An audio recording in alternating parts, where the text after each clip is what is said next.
কোন সাহসে আমার হবু বরের সাথে রুম ডেটে এসেছিস তুই? হ্যাঁ, তুই না আমার বেস্ট ফ্রেন্ড?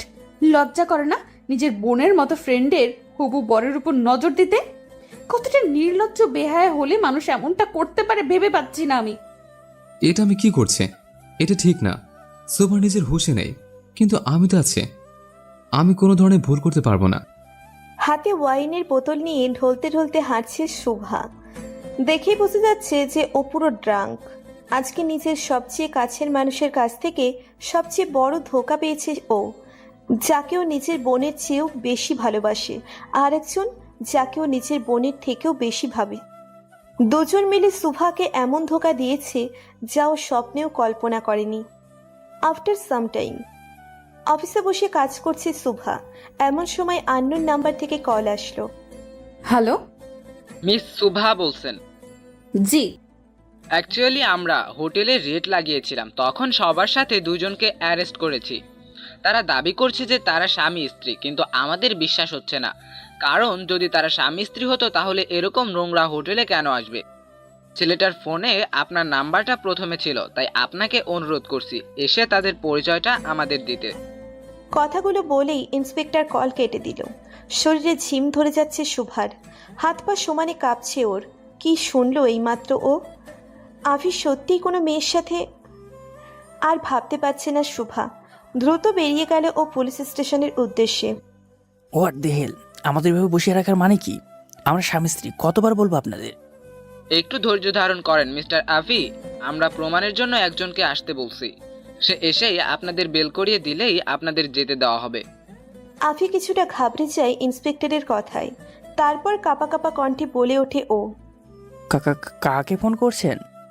আমাকে? শুভার কণ্ঠে আভি চমকে পিছনে তাকালো। শুভাকে পুলিশ স্টেশনে দেখে ভয়ে গলা শুকিয়ে আসছে ওর। শুভা ছলছল চোখে তাকিয়ে আছে আভির দিকে। আভির পাশেই রিশা মাথা নিচু করে বসে আছে। মিস শুভা। শুভা নিজেকে সামনে ইন্সপেক্টরের সামনে গিয়ে বলল, হ্যাঁ, আমি শুভা। তা উনারা কি সত্যি স্বামী স্ত্রী নাকি হোটেলের অন্য কোনো মতলবে উঠেছিল? শুভা চোখ ভরা ঘৃণা নিয়ে আভি আর রিশার দিকে তাকালো। ওর মাথা নিচু করে আছে। ওরা সত্যি কথা বলছে। দে আর হাজব্যান্ড অ্যান্ড ওয়াইফ। কোনো খারাপ মতলবে ওরা হোটেলে ওঠেনি। আসলে রিশা রেগে বাড়ি থেকে বের হয়ে গিয়েছিল। ফ্যামিলির কাউকে জানাতে চায়নি বলে ও হোটেলে গিয়েছে। ও হয়তো বুঝতে পারেনি যে ওই হোটেলটা সুবিধার না। আমি ওকে মানানোর জন্য গিয়েছিল, এর বেশি কিছু না। সুফার কথায় আভি আর রিশা দুজনেই হতভাগ। কোথায় সুফা ওদের শাস্তি দিবে তা না ওদের বাঁচিয়ে দিচ্ছে মিথ্যে বলে। আপনি কি হন ওনাদের? সুফা ছলছল চোখে আভির দিকে তাকিয়ে বলল, আমি ওদের ফ্রেন্ড, শুধু বন্ধু। আপনাকে এখানে সাইন করতে হবে। সুফা ইন্সপেক্টরের দেখানো কাগজে সাইন করে দিল। সব ফর্মালিটি শেষ করে ওরা বেরিয়ে আসলো পুলিশ স্টেশন থেকে। সুফা আগে আগে হাঁটছে আর আভি ওর পিছনে ছুটে আসছে। শোভা, আমার কথা শোনো শোভা। দেখো, আমাকে এক্সপ্লেন করার একটা সুযোগ দাও প্লিজ। সুফা আভির কোনো কথায় কান না দিয়ে সোজা হাঁটছে আর ওর চোখ মুছছে। আভি দৌড়ে এসে সুফার হাত ধরে ওকে আটকালো। সাথে সাথে সুফা আভির গালে থাপ্পড় বসিয়ে দেয়। থাপ্পড় খেয়ে আভি যেন স্তব্ধ হয়ে গেছে।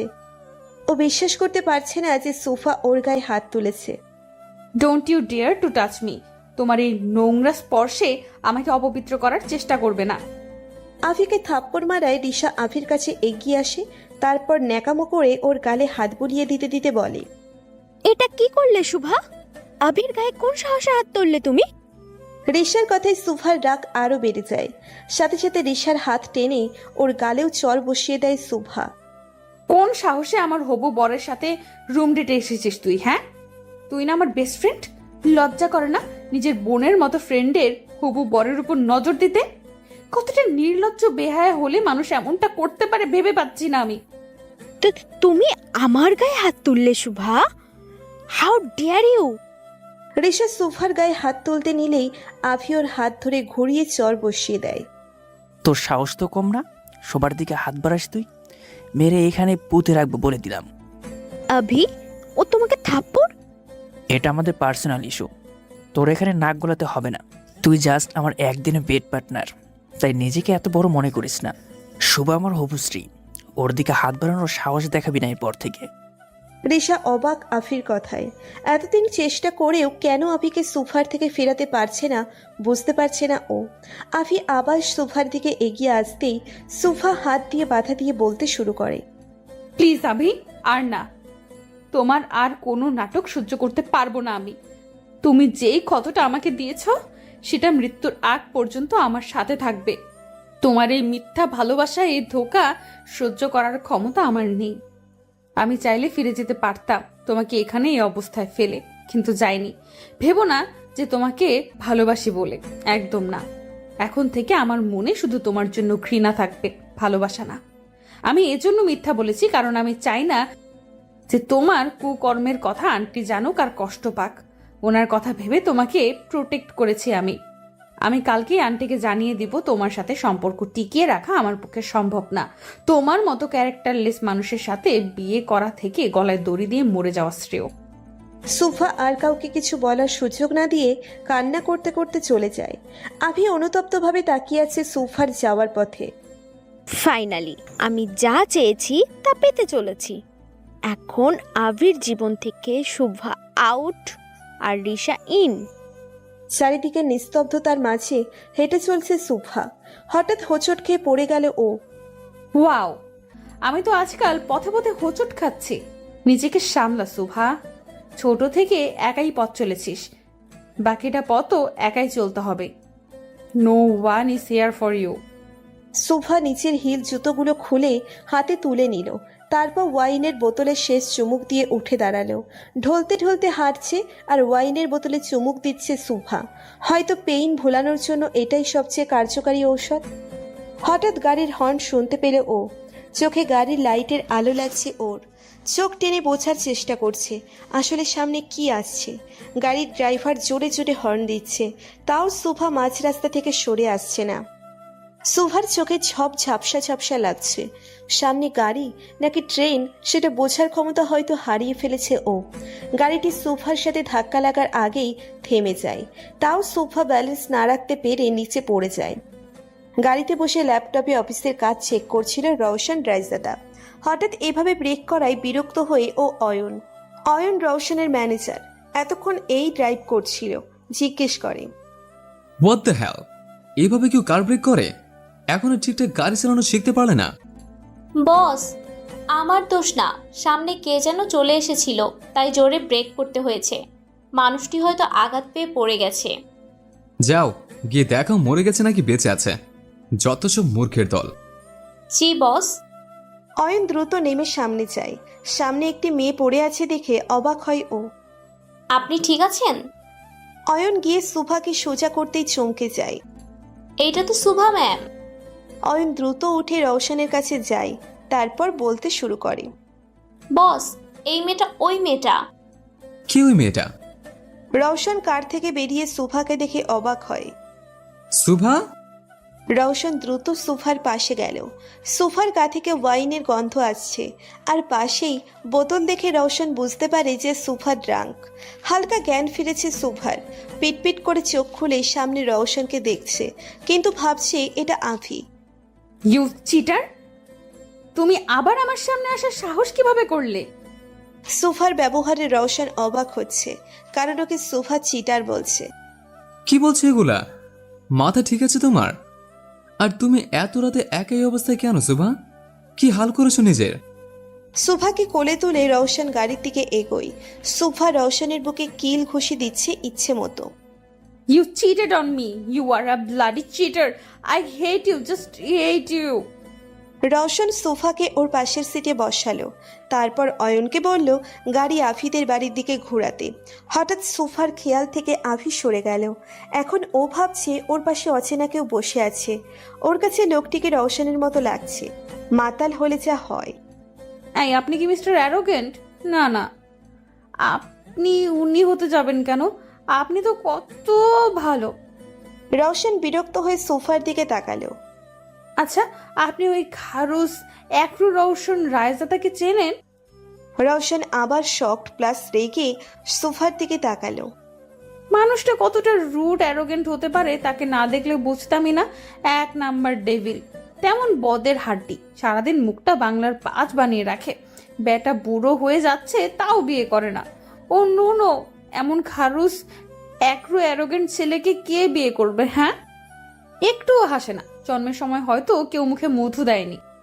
শোভা চুপ করো, আমার রাগ তুলো না, কারণ আমার রাগ সম্পর্কে তোমার কোনো ধারণা নেই। আরে আপনি রাখবেন কেন? কথায় কথায় রেগে যাওয়া তো খারুস রায়জাদার কাজ। আমি আদৌ এটা বুঝি না যে উনি মানুষ নাকি এলিয়েন। রওশন নিজের রাগ কন্ট্রোল করার চেষ্টা করছে, আর এইদিকে সুফা রওশনের সার্টিফিকেট তৈরি করছে বকে। অয়ন ভয়ে ভয়ে গাড়ি চালাচ্ছে। ও জানে রওশনের রাগ সম্পর্কে, তাই ভয় হচ্ছে ওর সুফার জন্য। বেচারের কপালে কি আছে? সুফার বকবক সহ্য করতে না পেরে রওশন আচমকা সুফাকে টেনে ওর ঠোঁটে নিচের ঠোঁট বসিয়ে দেয়। সুফা আচমকা এমন হওয়ায় অপ্রস্তুত হয়ে পড়ে। সুফা সরে আসতে চাইলে রওশন ওর কোমর জড়িয়ে ওকে নিজের আরো কাছে আনে। রাগের বশে এমনটা করলেও হঠাৎ ঘোরের মাঝে হারিয়ে যাচ্ছে রওশন।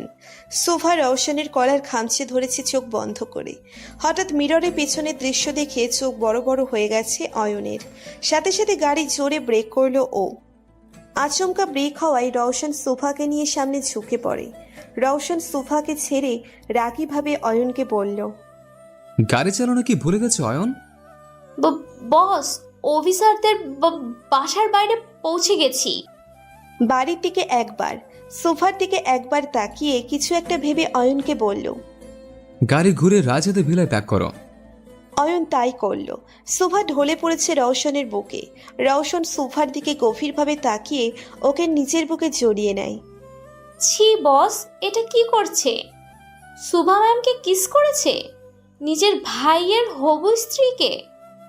অফিসার জানলে ভয়ঙ্কর যুদ্ধ শুরু হবে এদের মাঝে। গাড়ি থামলো রাইজাদা ভিলার সামনে। রওশন গাড়ি থেকে নেমে সোফাকে কোলে তুলে ভেতরে প্রবেশ করে। অয়নের তো বুক ধুকপুক করছে। পুরো বাড়ি খালি, শুধু সোফা আর রওশন ভিতরে। বস, সুভা ম্যামের সাথে উল্টাপাল্টা কিছু করবেন না তো? সুভা ম্যাম তো ড্রাঙ্ক, যদি কিছু। না, এসব কি ভাবছি আমি? আমাদের রওশন স্যার তো এরকম না। উনি আজও কোনো মেয়ের সাথে মিসবিহেভ করেনি। তার ওপর উনি তো মেয়েদের থেকে 100 হাত দূরে থাকেন। উনি এরকম কিছু করবেন না, আমার বিশ্বাস আছে। তাহলে উনি ম্যামকে নিয়ে নিজের বাড়িতে আসলেন কেন? উনি তো পারতেন ম্যামকে অফিসারদের বাড়ি দিয়ে আসতে। বাড়ি অবধি পৌঁছেও কেন ফিরে আসলেন? আর ভাবতে পারছি না। আমার এখানে মাথা ঘামিয়ে লাভ নেই। দুই ভাইয়েরটা দুই ভাই বুঝুক, আমি যাই। নিজের কনফিউশন নিয়েই অয়ন গাড়ি ব্যাক করে চলে যায়। রওশন সোফাকে নিজের রুমে নিয়ে এসে ওর বেডে শুইয়ে দেয়। সোফা বেঘরে ঘুমোচ্ছে। রওশন অনেকটা ঝুঁকে আছে সোফার দিকে। রওশনের নিঃশ্বাস সোফার মুখে পড়ছে। এতে সোফার কপালের চুলগুলো হালকা নড়ছে। আজ প্রথমবারের মতো সোফাকে এত কাছ থেকে দেখছে রওশন। সোফার গায়ের রং চাপা, কিন্তু চেহারায় অদ্ভুত মায়া ওর। ঠিক বাম গালে একটা কালো তিল আছে সোফার, তার উপর ঠোঁটেও তিল। এই তিলটার জন্যই রওশন তখন নিজের নিয়ন্ত্রণ হারিয়ে ফেলেছিল। যখন সোফা অবিরাম কথা বলছিল, ওর দিকেই তাকিয়েছিল রওশন অপলক। তখন নিজেকে নিয়ন্ত্রণে রাখতে পারেনি ও, তাই এমন ভুল করে ফেলেছে। ঘুমের মধ্যেই সোফা রওশনের কলার ধরে আছে। রওশন সোফার দিকে আরেকটু ঝুঁকে ওর গালের তিলটাই ঠোঁট ছোঁয়ালো। তারপর ঠোঁটের উপরের তিলটাই হালকা ঠোঁট ছোঁয়ালো। ঘোরের মধ্যে হারিয়ে যাচ্ছে রওশন। এমন লাগছে সোফা ওকে টানছে। রওশন সোফার আরেকটু কাছে যেতেই কোথাও থেকে একটা বাধা পড়ে ওর। এটা আমি কি করছে? এটা ঠিক না। শোভা নিজের হুঁশে নেই, কিন্তু আমি তো আছে। আমি কোনো ধরনের ভুল করতে পারবো না। রওশন সোফার থেকে সরে এসে ওর গায়ে ব্ল্যাঙ্কেট টেনে দেয়। রওশন ওর কাবার থেকে নিজের নাইট স্যুটটা বের করে ওয়াশরুমে ঢুকে পড়ে। রওশন রাইজাদা ফ্যামিলি বলতে কেউ নেই, এক কথায় বলতে গেলে ফ্যামিলি থেকেও নেই। আভি রওশনের ছোট আব্বুর ছেলে। 1 বছরের ছোট আভি রওশনের থেকে। ওদের মাঝে সম্পর্ক তেমন একটা ভালো না। আভির আব্বু রওশনকে শুধু নিজের টাকার চাহিদা পূরণের মেশিন ভাবে। সবার জন্য রওশন একজন discipline, strict, rude, arrogant person. সবাইকে শাসনে রাখে রওশন। ওর অফিস থেকে ধরে বাসার কাজের লোকেরাও রওশনকে ভয় পায়। মেয়েরা রওশন বলতে পাগল, কিন্তু রওশনের মেয়েদের প্রতি কোনো আসক্তি নেই। ওর যত আসক্তি সব সোফাকে ঘিরে। ফ্রেশ হয়ে এসে রওশন গিয়ে সোফায় বসে পড়ে।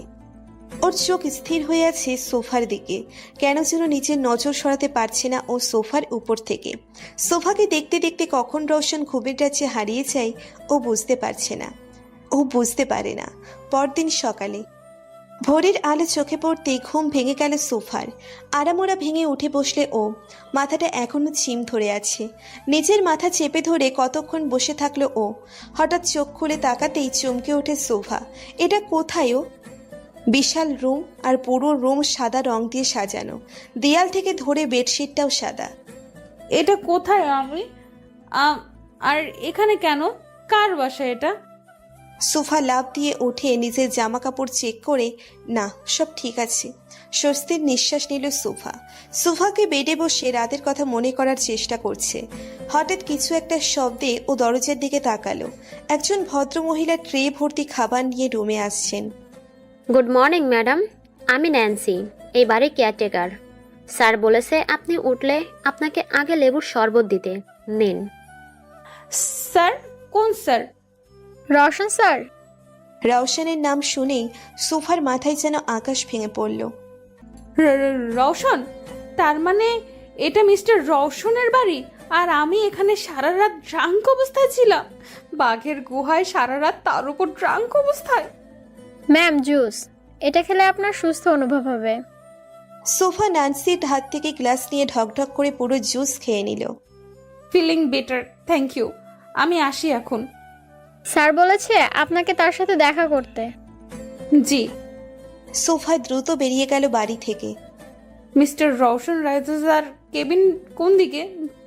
আপনি মিস শুভা আহমেদ? জি। স্যার বলেছিলেন আপনি আসলে আপনাকে ওনার কেবিনে বসাতে। আসলে স্যার একটু জরুরি মিটিংয়ে আছেন, তাই আপনার একটু অপেক্ষা করতে হবে।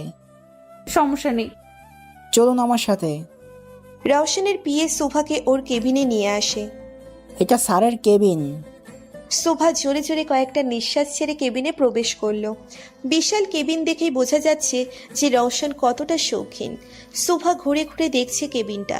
কেবিনে অ্যাডজাস্ট করা বেডরুম আছে, সাথে বারান্দাও। কেবিনে বেডরুম। সোফা টেবিলের সামনে হাঁটছে আর ফাইলগুলোকে ছুঁয়ে ছুঁয়ে দেখছে। হঠাৎ দরজা খোলার শব্দে চমকে যাওয়ায় দরজার দিকে ঘুরে দাঁড়ালো সোফা। রওশন একটা ফাইল দেখতে দেখতে কেবিনে প্রবেশ করছে। রওশনকে দেখে আরেক দফা ক্রাশ খেল সোফা। প্রথম যখন আভি ওকে রওশনের সাথে পরিচয় করিয়ে দিয়েছিল, তখন প্রথম সোফা কারে উপর ক্রাশ খায়। রওশনের ড্রেস আপ, ওর কথা বলার স্টাইল, ওর অ্যাটিটিউড, সব কিছু যেন যে কোনো মেয়েকে ঘায়েল করতে সক্ষম। কিন্তু যখন রওশনের ডাক দেখেছে ও, তখন ক্রাশ শব্দটা উল্টে মিস্টার অ্যারোগেন্ট হয়ে গেছে। আজও রওশনকে একদম আলাদা লাগছে। ব্ল্যাক শার্ট, চকলেট কালারের ব্লেজার, ব্ল্যাক প্যান্ট, হাতে চকলেট কালার বেল্টের ঘড়ি, তার উপর জিম করা বডি। রওশনের ঠোঁট একদম বিদেশিদের মতো গোলাপি। সবচেয়ে ডিফারেন্ট হলো রওশনের চুল, একদম সিল্কি, আর কপালে 4-5টা পড়েই থাকে। রওশনকে দেখতে একদম কোনো ফরেন হিরোদের মতো লাগে। মুখের সামনে তুড়ি বাজাতেই ঘোর লাগে সোফার। রওশন ওর সামনে চলে এসেছে। এতক্ষণ ঘোরের মধ্যে বোঝেইনি সোফা কখন রওশনের সামনে আসলো। লজ্জায় সোফার গাল লাল হয়ে গেছে। সাথে সাথে চোখ নামিয়ে নেয় Sofa. Are you okay Shubha? হ্যাঁ, আমি ঠিক আছি। রওশন গিয়ে ওর ডেস্কে বসলো আর সোফাকে ইশারা করলো অপোজিটে বসতে। সোফা মাথায় নিচু করে বসে পড়ল। না টেল মি, কালকে কি হয়েছিল? আভি এমন কি করেছে যে তুমি নেশার ঘোরেও ওকে সহ্য করতে পারছিলে না? আর কেনই বা তুমি এত রাতে ড্রাঙ্ক অবস্থায় রাস্তায় ছিলে? I want to know the truth. কিন্তু মনে থাকে যেন আমি মিথ্যাকে ঘৃণা করি, তাই আমাকে সবটা সত্য বলবে। সোফা ছলো ছলো চোখে রওশনের দিকে তাকালো। সোফার এই কান্না ভরা দৃষ্টি রওশনের বুকে গিয়ে বিঁধছে। এই দৃষ্টিতে কতটা পেইন আছে সেটা হয়তো রওশন অনুভব করতে পারছে। গতকাল ঘটে যাওয়া সব কাহিনী সোফা রওশনকে বলল। রওশন বাকরুদ্ধ হয়ে শুনেছে সোফার কথা। ওর আগে থেকেই জানা ছিল আভি কখনো শুধরাবে না। কলেজ লাইফ থেকেই আভি মেয়েদের প্রতি দুর্বল। ওর কতটা অ্যাফেয়ার ছিল তা হয়তো ওর নিজেরও মনে নেই। সোফার সাথে পরিচয় হবার পর আভির মধ্যে পরিবর্তন লক্ষ্য করেছিল রওশন। ও ভেবেছিল হয়তো আভি বদলে গেছে, কিন্তু এখন সোফার কথাগুলোতেই রওশনের ধারণা ভুল প্রমাণিত হলো। কুকুরের লেজ যেমন কখনো সোজা হয় না, তেমনি আভিও হয়তো কখনো শুধরাবে না। এখন শুভাকে কি বলে সান্ত্বনা দিবে তা বুঝতে পারছে না রওশন। শত হলেও ওর ভাই আভি, আভির ভুলের বোঝা একটু হলেও ওকে বইতে হবে।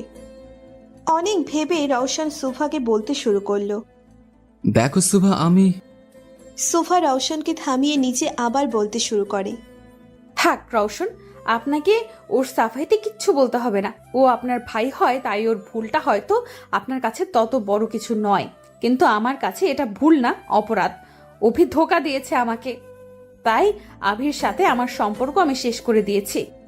হয়তো ও আপনার ভাই হয়, তাই আপনি ওর জন্য বলবেন, বাট সরি, ওর মতো ক্যারেক্টারলেস চিটার মানুষের সাথে আমি আমার জীবন জড়াতে চাই না। আমি এখানে আপনাকে শুধু এতটুকুই জানাতে এসেছিলাম। শুভা ওর আঙ্গুল থেকে এঙ্গেজমেন্ট রিং খুলে রওশনের সামনে রাখে। আন্টিকে এটা ফিরিয়ে দিয়েন, ওনার কাছ থেকে অনেক ভালোবাসা পেয়েছি। আমার মতো অনাথ মেয়েকে উনি নিজের মেয়ের মতো ভেবেছেন, এটাই আমার কাছে অনেক। কিন্তু হয়তো ওনার মতো মা আমার ভাগ্যে নেই। আমি আগে যেমন একা নিজের পথ চলেছি, বাকিটা জীবনও একা চলতে পারবো। শুভা চলে যেতে নিলেই রওশন দাঁড়িয়ে বলতে শুরু করে। তুমি ভুল ভাবছো শুভা। শুভা ঘুরে তাকালো রওশনের দিকে। আভি আমার ভাই বলে যে আমি ওর হয়ে কথা বলবো, তা সম্পূর্ণ ভুল। রওশন রায়জাদা কখনো অপরাধকে সায় দেয় না, আর না অপরাধীকে ক্ষমা করে। ও তোমার সাথে অন্যায় করেছে, আর সেটার শাস্তি হিসেবে তুমি যদি ওর সাথে সম্পর্ক শেষ করতে চাও, এতে আমার কোনো আপত্তি নেই। কিন্তু একটা কথা ভেবে নিও, দুনিয়াটা কিন্তু এত সহজ না। তোমার নিজেকে সামলাতে শিখতে হবে। Don't depend on others. Don't worry Roshan, আমি নিজেকে সামলাতে পারি। ছোটবেলা থেকেই একাই নিজের পথ চলেছি, বাকিটা পথও একা চলতে পারবো। শুভা চলে গেল। রওশন এখনো অপলক তাকিয়ে আছে শুভার যাওয়ার দিকে। শুভার ভেতরটা অবস্থা ও অনুভব করতে পারছে। যখন শুভা নিজেকে অনাথ বলেছিল, কথাটা বুকে গিয়ে লেগেছে রওশনের। অনাথ শব্দটা কতটা কষ্টের সেটা হয়তো রওশনের থেকে ভালো কেউ জানে না। রওশন উঠে জানালার সামনে গিয়ে দাঁড়ায়। থাই গ্লাসের বিপরীত ব্যস্ত শহরটা দেখছে ও। সবাই সবার মতো ব্যস্ত এই শহরে, কারো ব্যথা অনুভব করার সময় কারো নেই। এতটুকুতে ভেঙে পড়লে চলবে না শুভা, তোমাকে স্ট্রং হতে হবে। নিজেকে প্রমাণ করতে হবে দুনিয়ার সামনে। এই ব্যস্ত শহরে ভিড়ে নিজেকে টিকিয়ে রাখতে হবে। তুমি যত কমজোর হবে, আশেপাশের মানুষ তোমাকে ততই ডাবানোর চেষ্টা করবে। অনেক কষ্টে ঘুরে দাঁড়িয়েছে আমি, নিজেকে প্রতিষ্ঠিত করেছে শুধুমাত্র এই ব্যস্ত শহরের মানুষদের সাথে টিকে থাকার জন্য।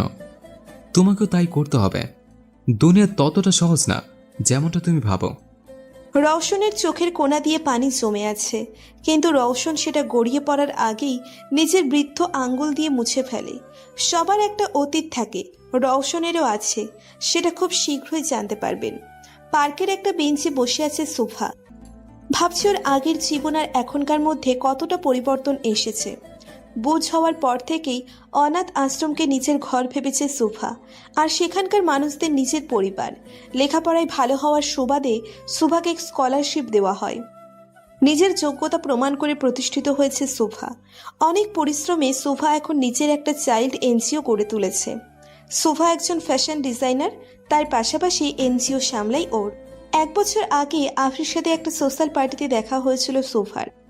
অনেক কম সময়ে অনেক গভীর বন্ধুত্ব হয়ে যায় শুভা আর আভির। রিশা শুভার কলেজ লাইফের ফ্রেন্ড ছিল, সব সময় শুভার পাশে থেকেছে ও। আভি শুভাকে ওর মায়ের সাথে পরিচয় করিয়ে দেয়। আভির মা শুভাকে নিজের মেয়ের মতো ভালোবাসা দিয়েছে। এই ভালোবাসার প্রতি দুর্বল হয়ে পড়ে শুভা, কারণ মায়ের ভালোবাসা কেমন সেটা ও কখনো বোঝেনি। আশার মাঝে নিজের মাকে খোঁজার চেষ্টা করেছে শুভা। এর মধ্যে আভি শুভাকে প্রপোজ করে। শুভাও রাজি হয়ে যায়। একমাত্র কারণ ছিল আশা। ও আভির প্রতি নিজের ভালো লাগাকে ভালোবাসার নাম দিয়ে দেয়। আভি আর আশার প্রতি অনেক দুর্বল হয়ে পড়ে শুভা, কারণ পরিবারের অর্থ কী সেটা এদের কাছ থেকেই জেনেছে ও। কিন্তু হঠাৎ করেই সব স্বপ্ন ভেঙে তছনছ হয়ে গেল ওর। যাদের এত বিশ্বাস করেছে, শেষে ওরাই ওকে সবচেয়ে বড় ধোঁকা দিল। নিজেদের প্রতি তাচ্ছিল্যের হাসি আসছে শুভার। কত সহজেও মানুষকে বিশ্বাস করে নেয়, আর সে মানুষ ওকে ধোঁকা দিয়ে বুঝিয়ে দেয় শুভা কতটা বোকা। আর না, আর কারোর প্রতি দুর্বল হব না আমি, আর না কাউকে বিশ্বাস করব। বিশ্বাসের মর্যাদা দিতে জানে না কেউ। আমাদের চারপাশে শুধু ধোঁকা বিরাজমান। শুভা নিজের চোখের পানি মুছে নিজেকে নর্মাল করে নেয়, তারপর বলে, আমার জীবন থেকে আভি রিশা নামের অধ্যায় শেষ হয়ে গেছে। ওদের আর কোনো স্থান নেই আমার জীবনে। I hate you, I just hate you Abhi. আভির কল আসছে শুভার ফোনে। কাল থেকে অসংখ্য কল আর মেসেজ এসেছে আভির। শুভা কোনোটার উত্তর দেয়নি। আবার কল আসতেই শুভা কল কেটে ফোন সুইচ অফ করে রেখে দেয়। এখন থেকে কোনো পিছুটান নেই। আমি আমার লাইফ নিজের মতো করে গুছিয়ে নিব। আমার লাইফে আভি নামক কারো অস্তিত্বের স্থান হবে না। পরদিন প্রতিদিনের মতো অফিসের জন্য রেডি হচ্ছে শুভা। হোয়াইট জিন্স আর হোয়াইট টপস পরে উঁচু করে ঝুঁটি বেঁধে নিয়েছে, হালকা মেকআপ আর শুজ, ব্যাস রেডি অফিসের জন্য। শুভা এমন বিহেভ করছে যেন কিছুই হয়নি। ব্যাগ নিয়ে বেরিয়ে পড়ল শুভা। বাইরে আসতেই ওর চোখ গেল সাদা রঙের গাড়িটার দিকে। আফি দাঁড়িয়ে আছে গাড়ির সাথে হেলান দিয়ে, হয়তো শুভার অপেক্ষায় করছিল ও। শুভা আভিকে দেখেও না দেখার ভান করে ওর গাড়ির দিকে গেল। আভি শুভাকে দেখা মাত্রই দৌড়ে যায়, কিন্তু ততক্ষণে শুভার গাড়ি অনেক এগিয়ে চলে গেছে। আভি অনেক ডাক দিয়েছিল শুভাকে, কিন্তু শুভা পেছনে ফেরেনি। এটা তুমি ঠিক করছো না শোভা। আমি আভি রায়জাদা, আমার পিছনে হাজারো মেয়ে ঘুরে, অথচ তুমি আমাকে দেখেও না দেখার ভান করে চলে গেলে। আমাকে অ্যাভয়েড করার পরিণাম অনেক খারাপ হবে। পরদিন অফিসে শুভা অফিসে ঢুকতেই ওর সামনে রিশা চলে আসে। রিশা আর শুভা একই অফিসে কাজ করে। শুভা রিশাকে দেখেও না দেখার ভান করে, নিজের কেবিনে চলে যায়। কেবিনে বসে কাজ করছে শুভা। এমন সময় ওর ল্যান্ড ফোনে কল আসে। হ্যালো, ইয়েস স্যার, আমি এক্ষুনি আসছি। শুভার বস কল করেছিল, ওকে কেবিনে ডেকে পাঠিয়েছেন উনি। May I come in sir? হ্যাঁ, ভিতরে আসুন। স্যার ডেকেছেন? জি মিস সুভা, আসলে কালকে একটা প্রদর্শনীও থ্রো করা হয়েছে ফ্যাশন ডিজাইনারদের জন্য। আপনাদের নিজস্ব ডিজাইন করা জুয়েলারি আর ড্রেস প্রদর্শন করার সুযোগ দেওয়া হবে সেখানে। এটা আপনাদের জন্য গোল্ডেন চান্স নিজেদের ক্যারিয়ার গড়ার। আমাদের অফিস থেকে দুজন সিলেক্ট করা হয়, তার মধ্যে আপনি একজন। Really sir? কিন্তু আরেকজন কে? রিশা। রিশার নাম শুনেই শুভার মুখ ফ্যাকাশে হয়ে যায়। আশা করব আপনারা ভালো পারফরমেন্স দিতে পারবেন। I will try my best. Shubha বেরিয়ে এলো বসের কেবিন থেকে। পার্টিসিপেট করবে, তার মানে কালকে রিশার মুখোমুখি হতে হবে ওকে। এটা আমার ক্যারিয়ারের জন্য অনেক গুরুত্বপূর্ণ। আমাকে যেভাবেই হোক জিততে হবেই। মনোযোগ সহকারে কাজ করছে শুভা প্রদর্শনী ফাংশনের জন্য। কাজ করতে করতে কখন অফিস টাইম শেষ হয়ে যায় বুঝতে পারে না শুভা। হঠাৎ ঘড়ির দিকে চোখ যেতেই দেখে 8টা বেজে গেছে। সবাই হয়তো চলে গেছে এতক্ষণে। শুভা সব গুছিয়ে রেডি করে বেরিয়ে পড়ল অফিস থেকে। বাইরে আসতেই আভিকে গাড়ির সামনে দেখতে পেল শুভা। হয়তো ওর জন্যই অপেক্ষা করছিল এতক্ষণ। সোফা আভিকে অ্যাভয়েড করে চলে যেতে নিলেই আভি এসে সোফার হাত ধরে আটকায়। সমস্যা কি তোমার? হ্যাঁ, কালকে থেকে এত ফোন এত মেসেজ দিচ্ছি, কোনোটা রিপ্লাই করোনি। আর আজ সকালে আমাকে এমনভাবে ইগনোর করলে যেন আমি তোমার চোখেই পড়িনি। আভি সোফার হাত খুব জোরে ধরেছে, এতে সোফা ব্যথায় হাত ছুটাছুটি করছে। ওর চোখে পানি চলে এসেছে ব্যথায়। আমার হাত ছাড়ো আভি, লাগছে আমার। আভি সোফার হাত আরো শক্ত করে ধরে, ওকে নিজের কাছে টেনে এনে বলে, লাগুক, আমারই গতি লেগেছিল যখন তুমি আমাকে অ্যাভয়েড করেছিলে। আমি তোমার সাথে কোনো সম্পর্ক রাখতে চাই না, ঘৃণা করে তোমাকে, বুঝলে? I hate you. Don't you dare Shobha, সম্পর্ক ভাঙার নাম মুখেও আনবে না। তোমায় বিয়ে করতেই হবে, তাও আমাকে। তোমার পাবার জন্য অনেক কাঠখড় পুড়িয়েছি আমি। মাঝরাস্তায় তুমি আমাকে রেখে যেতে পারবে না। শোভা এবার এক ঝটকায় নিজের হাত ছাড়িয়ে দূরে সরে বলতে শুরু করে, তোমার মতো ক্যারেক্টারলেস চিটার মানুষের সাথে আমি কখনো নিজের জীবন জড়াবো না আভি। স্বপ্ন দেখা বাদ দাও। তোমার এই রূপ যদি আগে আমার সামনে আসতো তাহলে কাহিনী এত দূর এগোতো না। আরো আগে তোমার থেকে আলাদা হয়ে যেতাম আমি। সোফার কথায় আভির রাগ উঠে যায়।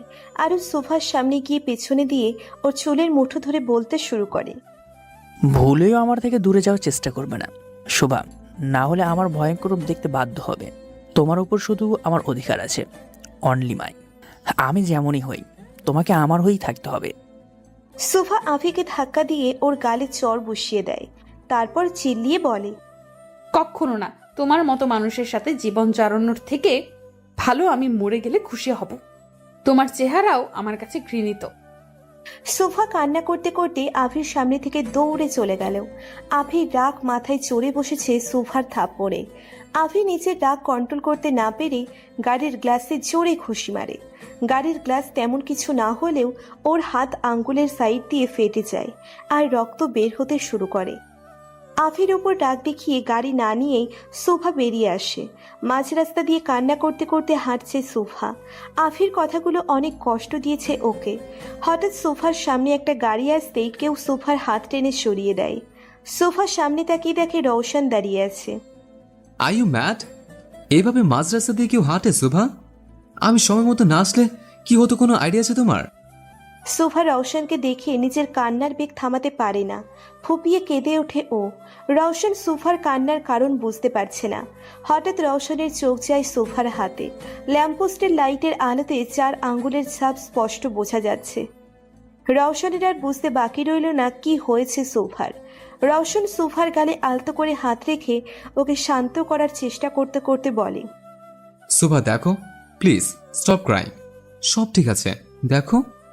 সুভা আচমকা কান্নার বেগ বাড়িয়ে রওশনকে জড়িয়ে ধরল। রওশনের বুকে মাথা রেখে ফুপিয়ে ফুপিয়ে কাঁদছে সুভা। রওশন সুভার মাথায় হাত বুলিয়ে দিচ্ছে আর এক হাত ওর পিঠে রেখেছে।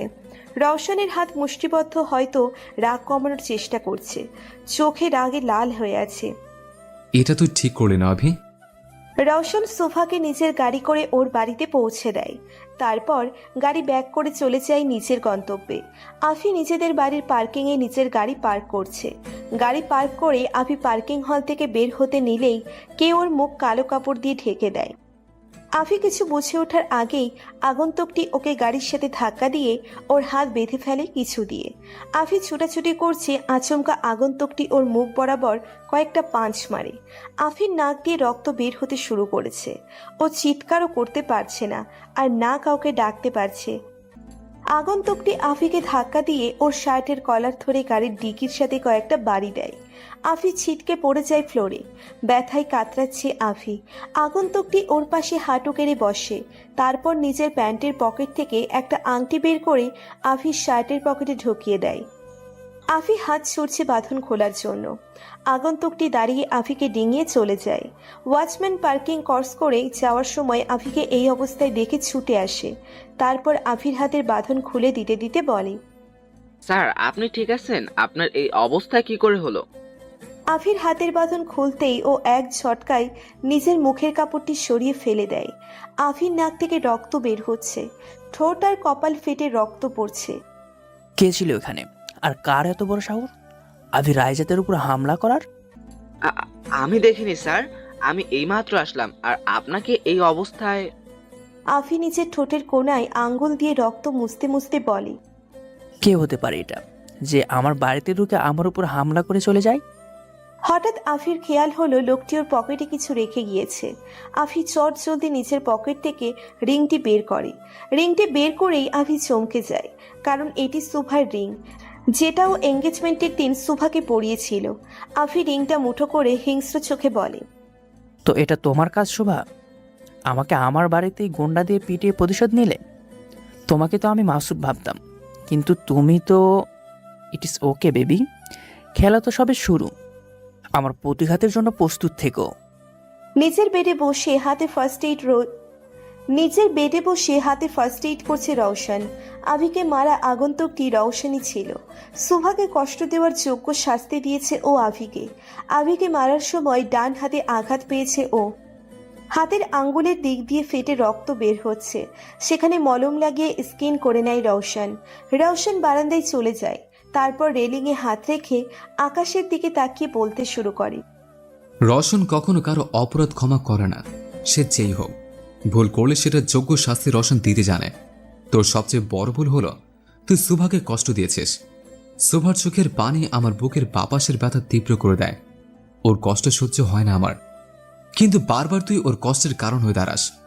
ভেবেছিলাম সুভা তোর সাথে সুখী থাকবে, তাই ওকে তোর কাছে সঁপে দিয়েছিলাম, কিন্তু না, আমি ভুল ছিলাম। তুই ওর যোগ্যও না। আমি সবসময় সুভার পাশে ছিলাম, আছি, আর থাকবো ছায়া হয়ে। আমার ভালোবাসা আমার মাঝে থাকবে। This is the erection of my love. ওর ভালোর জন্য নিজেকে সবসময় ওর থেকে আড়াল করে রেখেছে। ওর আড়ালে ওর সব স্বপ্ন পূরণ করেছে। ওকে সব কষ্ট আর বিপদ থেকে রক্ষা করেছে। ভবিষ্যতেও এটাই করব। ওর কোনো ক্ষতি হতে দিব না আমি। আগে ভাবতাম তোর সাথে ওর খুশি জড়িয়ে আছে, তাই তোদের মাঝে আসার চেষ্টা করিনি। কিন্তু এখন তুই ওর জন্য সবচেয়ে বড় বিপদ, তাই তোর আর সুভার মাঝে আমি দেয়াল হয়ে দাঁড়িয়ে থাকবো। রওশন শক্ত করে রেলিংটা ধরে, এতে ওর হাত থেকে আবারও রক্ত ঝরতে শুরু করে। কিন্তু এতে রওশনের কোনো ভ্রুক্ষেপ নেই। ও নিজের মতো করেই আকাশের দিকে তাকিয়ে আছে। পরদিন সকালে সোফা নিজের সব প্রেজেন্টেশন গুছিয়ে নেয়। আজ অনেক বড় দিন ওর জন্য। এত বড় কম্পিটিশনে পার্টিসিপেট করছে ও। রেডি হয়ে বেরিয়ে পড়ে সোফা। শহরের সবচেয়ে বড় প্রদর্শনী হল বুক করা হয়েছে কম্পিটিশনের জন্য। 2 রাউন্ডের প্রতিযোগিতা হবে 2 দিনে। সেখানে থাকা এবং কাজের সব ব্যবস্থা করা হয়েছে। সোফা অফিসে পৌঁছেই ওর বসের কাছে গিয়ে সব ফাইল জমা দেয়। ওয়েল ডান সুভা, তোমার সবগুলো ডিজাইন মাইন্ড ব্লোয়িং হয়েছে। Thank you sir. দীপ্ত সোফাকে সব রুলস বুঝিয়ে ওকে নিয়ে স্টুডিওতে চলে আসে, যেখানে কম্পিটিশন থ্রো করা হবে। স্টুডিওর পাশেই হোটেল বুক করা, যেখানে সবার থাকার ব্যবস্থা করা হয়েছে। প্রায় দেশের নামকরা অনেক ফ্যাশন ডিজাইনাররা এখানে পার্টিসিপেট করতে এসেছে। তাদেরকে দেখে সোফার চেহারার রং পাল্টে যায়, কারণ সবাই অনেক বড় মাপের কম্পিটিটর ওর জন্য। এদেরকে বিট করা হয়তো অনেক কষ্টসাধ্য হবে সোফার জন্য। আর সবচেয়ে বড় কথা হলো রিশাও এখানে আছে। যতটুকু সোফা রিশাকে চেনে, ও জেতার জন্য যে কোনো সীমানা অতিক্রম করতে পারে। আর এখন তো সোফা ওর সবচেয়ে বড় শত্রু। সোফাকে হারানোর জন্য নিশ্চয়ই ওর মাথায় কোনো না কোনো কুবুদ্ধি ঘুরপাক খাচ্ছে। কিছুক্ষণের মধ্যেই কম্পিটিশনের চিফ গেস্টরা চলে আসবেন। তারপর তারা তোমাদের ফাইল জমা নিয়ে রাতে কম্পিটিশন শুরু করবে। বাট স্যার, চিফ গেস্ট কারা? আসলেই দেখতে পারবে। বাইরে সবাই শোরগোল করছে যে চিফ গেস্ট চলে এসেছে। সব রিপোর্টাররা গেটের সামনে প্রস্তুতি নিচ্ছে তাদের ইন্টারভিউ নেওয়ার জন্য। চলো। দীপ্ত সোফাকে নিয়ে হলের বাইরে চলে আসে। প্রথমে গাড়ি থেকে একজন মহিলা নেমে আসেন। সব রিপোর্টাররা তার কাছে গিয়ে প্রদর্শনী সম্পর্কে প্রশ্ন করতে শুরু করে। ইনি হচ্ছেন আনিকা বোস, আমাদের শহরের সবচেয়ে নামি দামি ফ্যাশন ডিজাইনার। পরে আর একটা কালো গাড়ি এসে থামে। সবার নজর সেখানে শিফট হয়ে যায়। রিপোর্টাররা দৌড়ে সেই গাড়ির সামনে যায়, আর কিছু গার্ডস এসে তাদের গাড়ি থেকে একটু দূরে সরিয়ে দেয়। একজন গার্ড দরজা খুলে দিতেই বেরিয়ে আসেন চিফ গেস্ট। তাকে দেখে সোফা যেন 440 ভোল্টের ঝটকা খেল। মুখ থেকে অটোমেটিক্যালি একটা শব্দ বেরিয়ে আসলো, মিস্টার অ্যারোগ্যান্ট। রওশন গাড়ি থেকে নেমেই নিজের প্যান্টের দুপকেটে হাত গুছে স্ট্রেট হয়ে দাঁড়ায়। রওশনের ডান হাতে এখনো সাদা ব্যান্ডেজ করা, ধূসর রঙের শার্ট আর সাদা কোট ও প্যান্ট, হাতে ধূসর রঙের বেল্টের ঘড়ি, কালো শুজ। রাতের বেলাতেও চোখে সানগ্লাস লাগানো রওশনের। সোফা রওশনের ব্যাপারে সবকিছু নিয়েই কনফিউজড থাকে। তার মধ্যে একটা হচ্ছে যে রওশন রাতের বেলাতেও অধিকাংশ সময় সানগ্লাস পরে থাকে। এটার কারণ সোফা জিজ্ঞেস করতে গিয়েও ভয়ে জিজ্ঞেস করতে পারে না। রাতেও সানগ্লাস পরা, এটা আবার কেমন স্টাইল বুঝতে পারে না সোফা। রওশনের গার্ডসরা দুদিক দিয়ে সবাইকে আটকে রেখেছে, যেন কেউ রওশনের কাছে যেতে না পারে। দূর থেকে রিপোর্টাররা প্রশ্ন ছুড়ে মারছে ওর উপর। রওশন কারো কোনো প্রশ্নের উত্তর না দিয়ে সোজা হলের দিকে হাঁটা ধরে। ওর পেছনে ওর কিছু গার্ডসরা আসছে। রওশন সোফাকে ক্রস করে ভেতরে চলে গেল।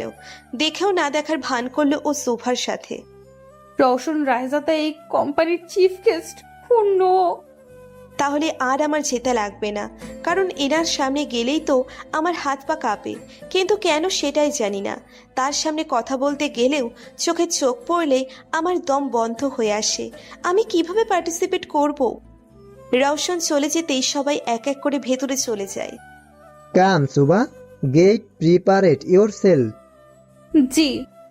আনিকার অ্যাসিস্ট্যান্ট এসে সবার ফাইল নিয়ে যায়। সবাই তাদের ফাইল জমা দিয়ে দেয় তার কাছে। আপনাদের এক এক করে ডাকা হবে ক্যাবিনে। ফাইল নিয়ে যাওয়ার পর সবাইকে এক এক করে ডাক পাঠানো হয় প্রশ্ন করার জন্য। সোফার ডাক আসতেই ভয়ে ওর হাত পা কাঁপতে শুরু করে, আর নিজেকে বুঝিয়ে বলছে, বি স্ট্রং সুভা, তুই পারবি। সোফা বুকে ফু দিয়ে কেবিনে প্রবেশ করলো। রওশন নেই কেবিনে। এটা দেখে স্বস্তির নিঃশ্বাস নিল সোফা। কাম শুভা, বসো। জি। তোমার প্রত্যেকটা ডিজাইন আউটস্ট্যান্ডিং হয়েছে। Thank you ma'am. আমি তোমাকে কম্পিটিশনের জন্য সিলেক্ট করছি। আজকে রাতে প্রথম রাউন্ড এবং কালকে last. So all the best.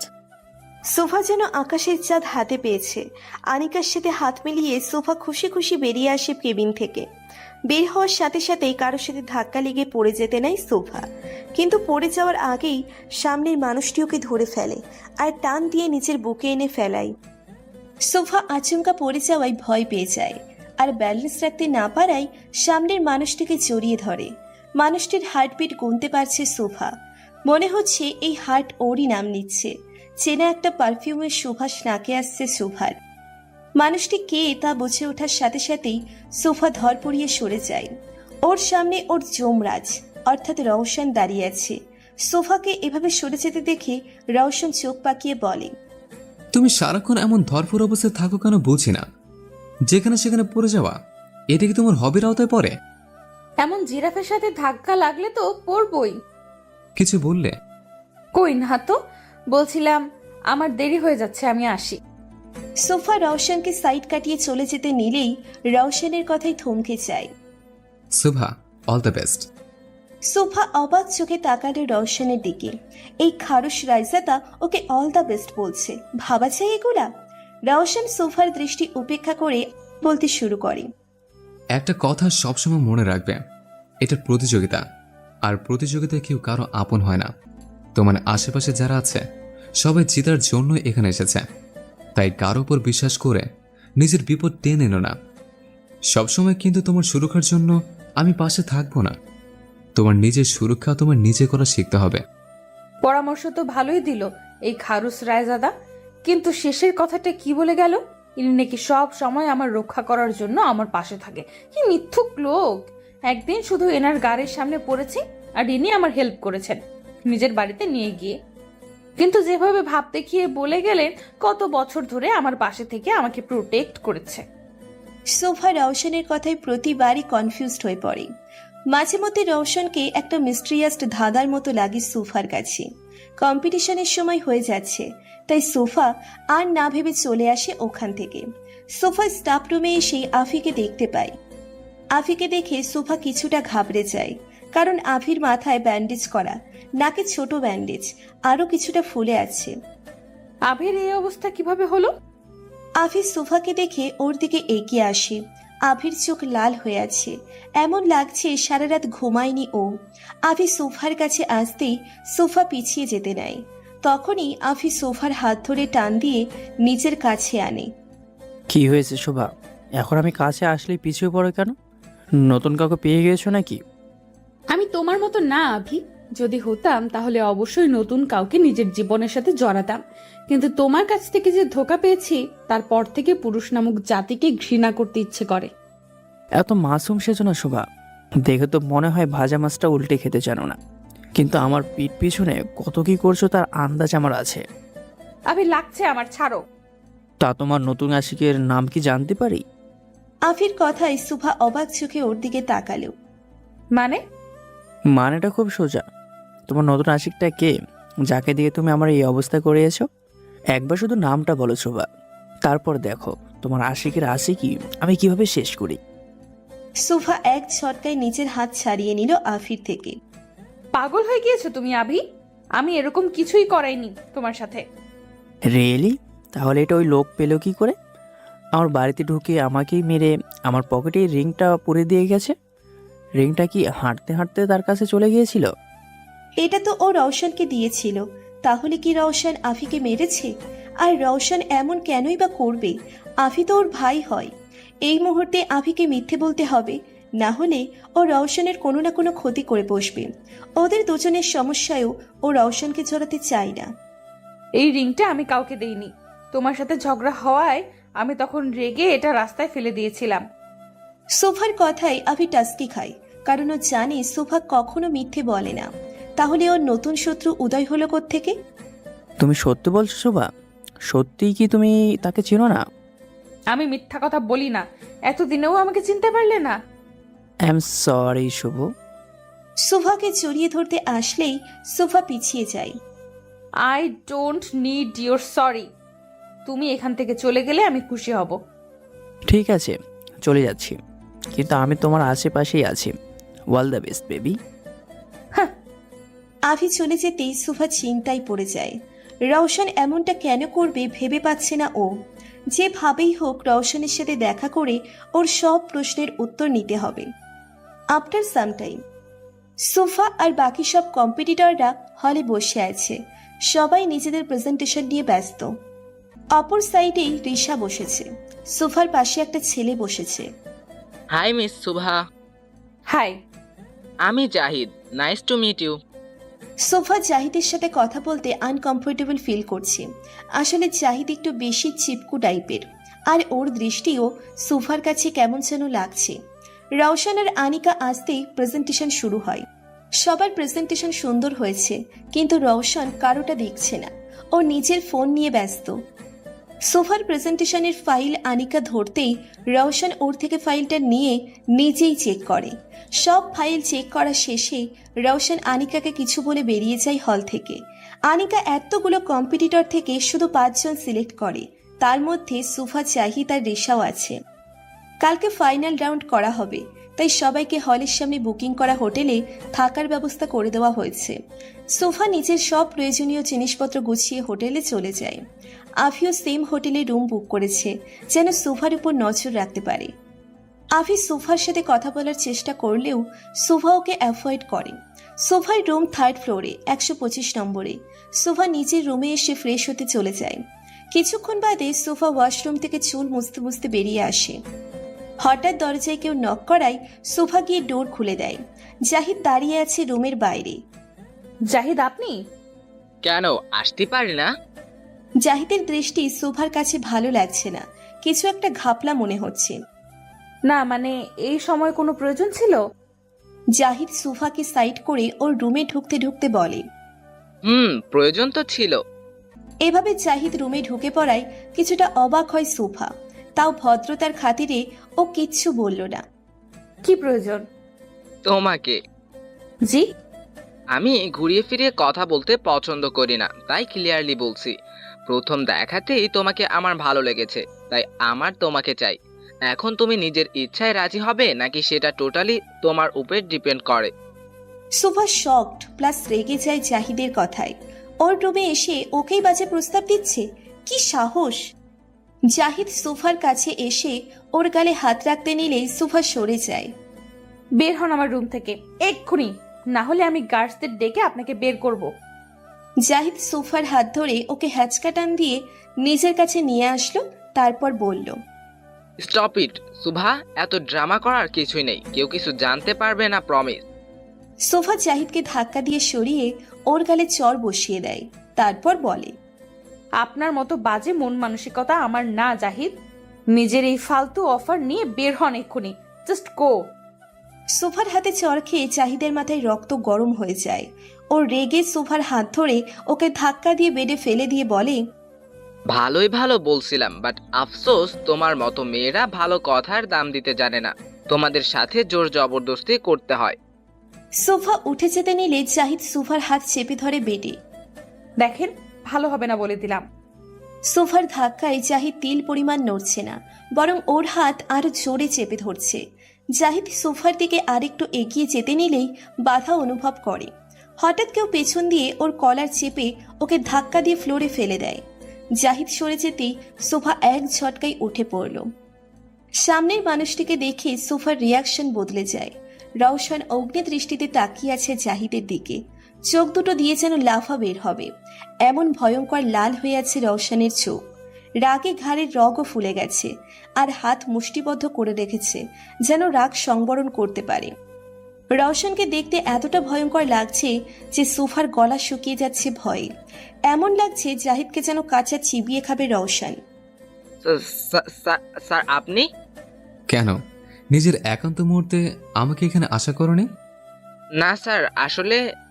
Zahid কথাগুলো বলতে বলতে উঠতে নিলেই রওশনের বুকে লাথি দিয়ে ওকে দূরে ছিটকে ফেলায়। জাহিদ সোজা দরজার সাথে বাড়ি খায়, আর দরজা ধাক্কার চোটে বন্ধ হয়ে যায়। আর দরজা ধাক্কার চোটে বন্ধ হয়ে যায়। অটোমেটিক লক দরজা, তাই সামান্য পুশ করাই বন্ধ হয়ে গেছে। আহ! রওশন জাহিদের দিকে তেড়ে গিয়ে ওর কলার ধরে দাঁড় করিয়ে আরো 4-5টা ঘুষি মারল নাক বরাবর। রওশন জাহিদকে মারছে আর চিৎকার করে বলছে, তোর সাহস কি করে হয় সোফার দিকে খারাপ দৃষ্টি দেওয়ার? শুধু তা নয়, ওর দিকে হাত বাড়ানোর সাহস পেলি কোথা থেকে তুই? সোফা মারপিটকে ভয় পায় প্রচুর। রওশনের এই রূপ দেখে ও যেন জমে গেছে। ভয় কাঁপছে সোফা দূরে দাঁড়িয়ে। এইদিকে সোফার রুমের দিকে আসছে রিশা আর আফি। যদি তোমার কথায় 1% মিথ্যে থাকে, আমি তোমাকে কি করব? We have a no idea. আমি নিজের চোখে দেখেছি আভি, ওই জাহিদকে সুভার রুমে যেতে। এত রাতে একটা ছেলে একটা মেয়ের রুমে কেন যাবে বলো? নিশ্চয়ই ওদের মাঝে কিছু চলছে। আজকেই তুমি প্রমাণ পেয়ে যাবে তোমার সুভা কত বড় ক্যারেক্টারলেস। যদি রিশার কথাই সত্যতা থাকে, তাহলে কি জাহিদই সেই লোক যে সেদিন আমার উপর হামলা করেছিল? রওশন জাহিদকে মারতে মারতে প্রায় আধমরা বানিয়ে ফেলেছে। নিস্তেজ হয়ে গেছে জাহিদ, আর একটু হলে বুঝি মরেই যাবে। জাহিদের এই অবস্থা দেখে সোফার ভয় আরো বেড়ে যায়। ও দৌড়ে রওশনের কাছে গিয়ে ওকে আটকানোর ক্ষমতা করে। রওশন, এবার ছেড়ে দিন প্লিজ, মরে যাবে তো ও। সোফার কথা যেন রওশনের কানে যাচ্ছে না। ও জাহিদকে মারতেই আছে। সোফা গিয়ে রওশনের হাত ধরে ফেলে। এতে রওশন সোফার দিকে অগ্নি দৃষ্টিতে তাকায়। রওশনের এই দৃষ্টি যথেষ্ট সোফাকে ভয় পাইয়ে দেওয়ার জন্য। সোফা রওশনের দিকে তাকিয়ে ঢোক গিলল, তারপর আমতা আমতা করে বলল, ওর কিছু হলে আপনারও বিপদ হবে রওশন। রওশন এবার সোফার বাহু ধরে ওকে নিচের কাছে এক ঝটকায় নিয়ে আসলো। তারপর দাঁতে দাঁত চেপে বলতে শুরু করলো, এত কিসের কথা ছেলেদের সাথে? ফলো দেখেছিলাম এই ছেলের সাথে কতটা ক্লোজলি বসেছিলে, তুমি কথা বলছিলে। বাহ! আমি বুঝতে পারিনি এই লোকটা এমন হবে। রওশন সোফাকে নিজের বুকের মাঝে জড়িয়ে ধরল শক্ত করে। সোফা রওশনের বুকে মুখ গুজে কান্না করছে। এই মুহূর্তে এই জায়গাটা ওর কাছে সবচেয়ে নিরাপদ মনে হচ্ছে। কেন বুঝো না শোভা? আমি সবসময় তোমার পাশে থাকতে পারবো না, আমাকে যে চলে যেতে হবে। তাই তোমাকে স্ট্রং হতে হবে শোভা, নিজের প্রোটেকশন নিজেকে করা শিখতে হবে। আমার অস্তিত্ব তোমার জীবনে ক্ষণিকের, কিন্তু তোমার এখনো পুরো জীবন পড়ে আছে দুনিয়াটাকে নতুন করে দেখার জন্য। হঠাৎ দরজায় নক পড়ে, আর সোফা আর রওশন দরজার দিকে তাকায়। এক নাগারে কে যেন দরজায় ধাক্কা দিচ্ছে। সোফা রওশনের থেকে সরে গিয়ে বলতে শুরু করলো, ওহ নো, এই সময় আবার কে আসলো? রওশন গিয়ে দরজা খুলতে নিলেই সোফা ওকে বাধা দিয়ে বলতে শুরু করে, আপনি পাগল রওশন? আপনাকে এত রাতে আমার রুমে দেখলে সবাই কিভাবে বুঝতে পারছেন? যা ভাবার ভাবো, I don't care. But I do care. আপনি কম্পিটিশনের চিফ, আর আর আপনাকে আমার সাথে রুমে দেখলে আপনার বদনাম হবে। আপনি লুকান প্লিজ। হোয়াট? আমি লুকাবো? মাথা ঠিক আছে তোমার? হ্যাঁ ঠিক আছে, আপনি ওয়াশরুমে যান। না না, খাটের নিচে, না না আলমারিতে। হ্যাঁ আলমারি বেস্ট হবে, আপনি ওখানে লুকান। রওশন রাইজাতে কারো ভয় লুকায় না, আমি কোথাও যাব না।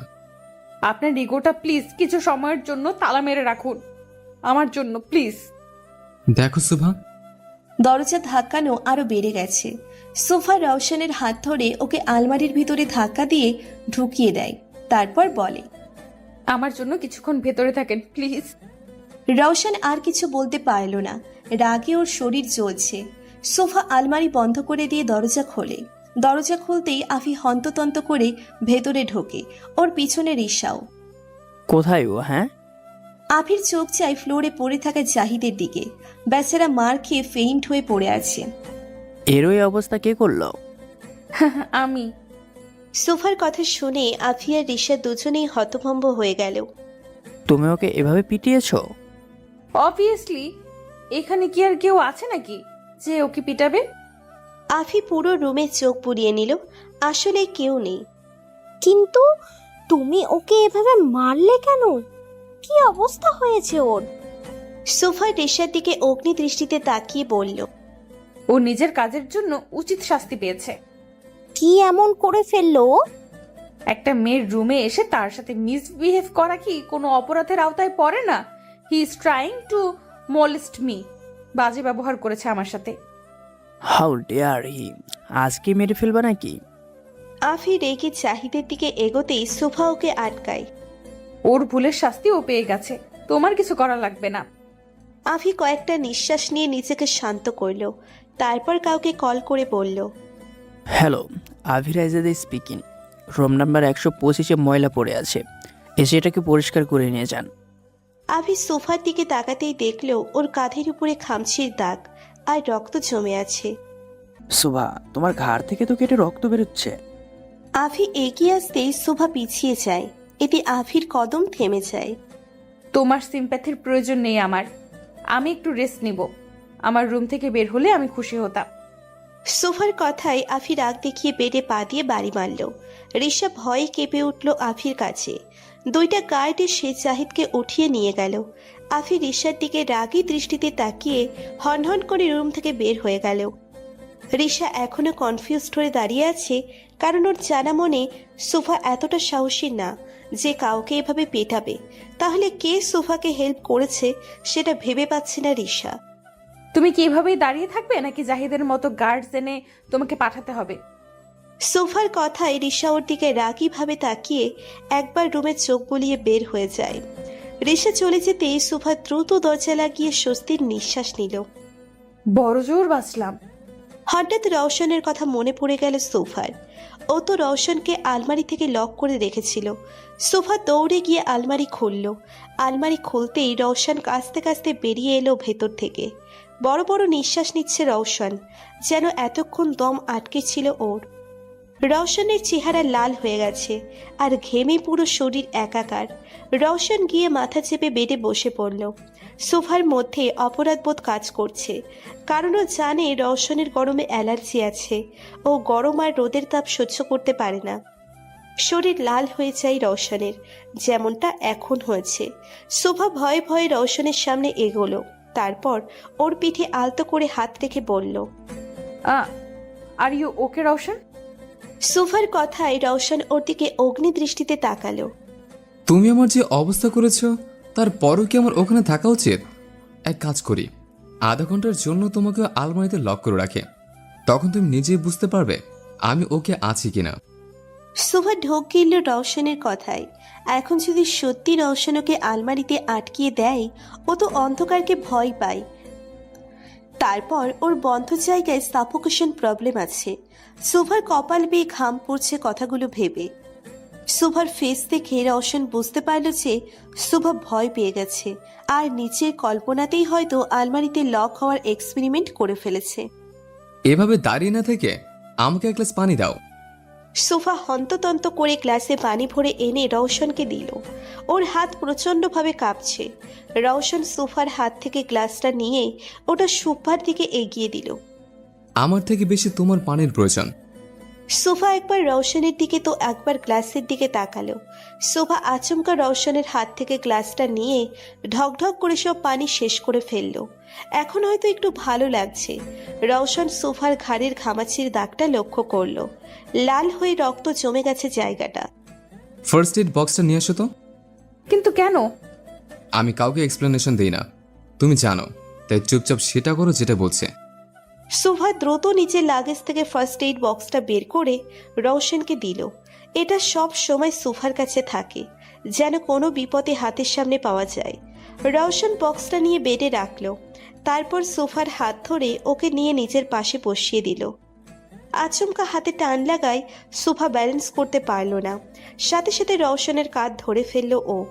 রওশন বক্স থেকে তুলো আর অ্যান্টিসেপটিক বের করে সোফার সামনে এগোতে নিলেই সোফা ভয় পিছিয়ে যায়, কারণ ও জানে এতে ব্যথা জায়গা চলবে। রওশন সোফাকে এক টানে নিজের কাছে এনে শক্ত করে ওর হাত ধরল, যেন নড়তে না পারে। Don't move. সোফা রওশনের কথায় ভয়ে ফ্রিজড হয়ে বসে রইল। রওশন আলতো করে সোফার ঘাড়ে তুলো দিয়ে পরিষ্কার করে দিচ্ছে। সোফা রওশনের শার্ট খামচে ধরে ব্যথায় চোখ বন্ধ করে ফেলে। রওশন নিজের সম্পূর্ণ চেষ্টা করছে যেন সোফা ব্যথা না পায়, তাও যেহেতু এটা অ্যান্টিসেপটিক একটু তো চলবেই। সোফা চোখ খিচে বন্ধ করে আছে আর ওর চোখের কোণায় পানির ফোঁটা জমে গেছে। রওশনের কাঁধের দিকে শার্ট সোফা শক্ত করে খামচে ধরেছে, এতে রওশনও ব্যথা পাচ্ছে, তাও কিছু বলছে না। রওশন ব্যথা জায়গাটা পরিষ্কার করে ওখানে ছোট্ট একটা ব্যান্ডেজ লাগিয়ে দেয়। সোফার দিকে তাকাতেই দেখলো সোফা চোখ খিচে বন্ধ করে রেখেছে।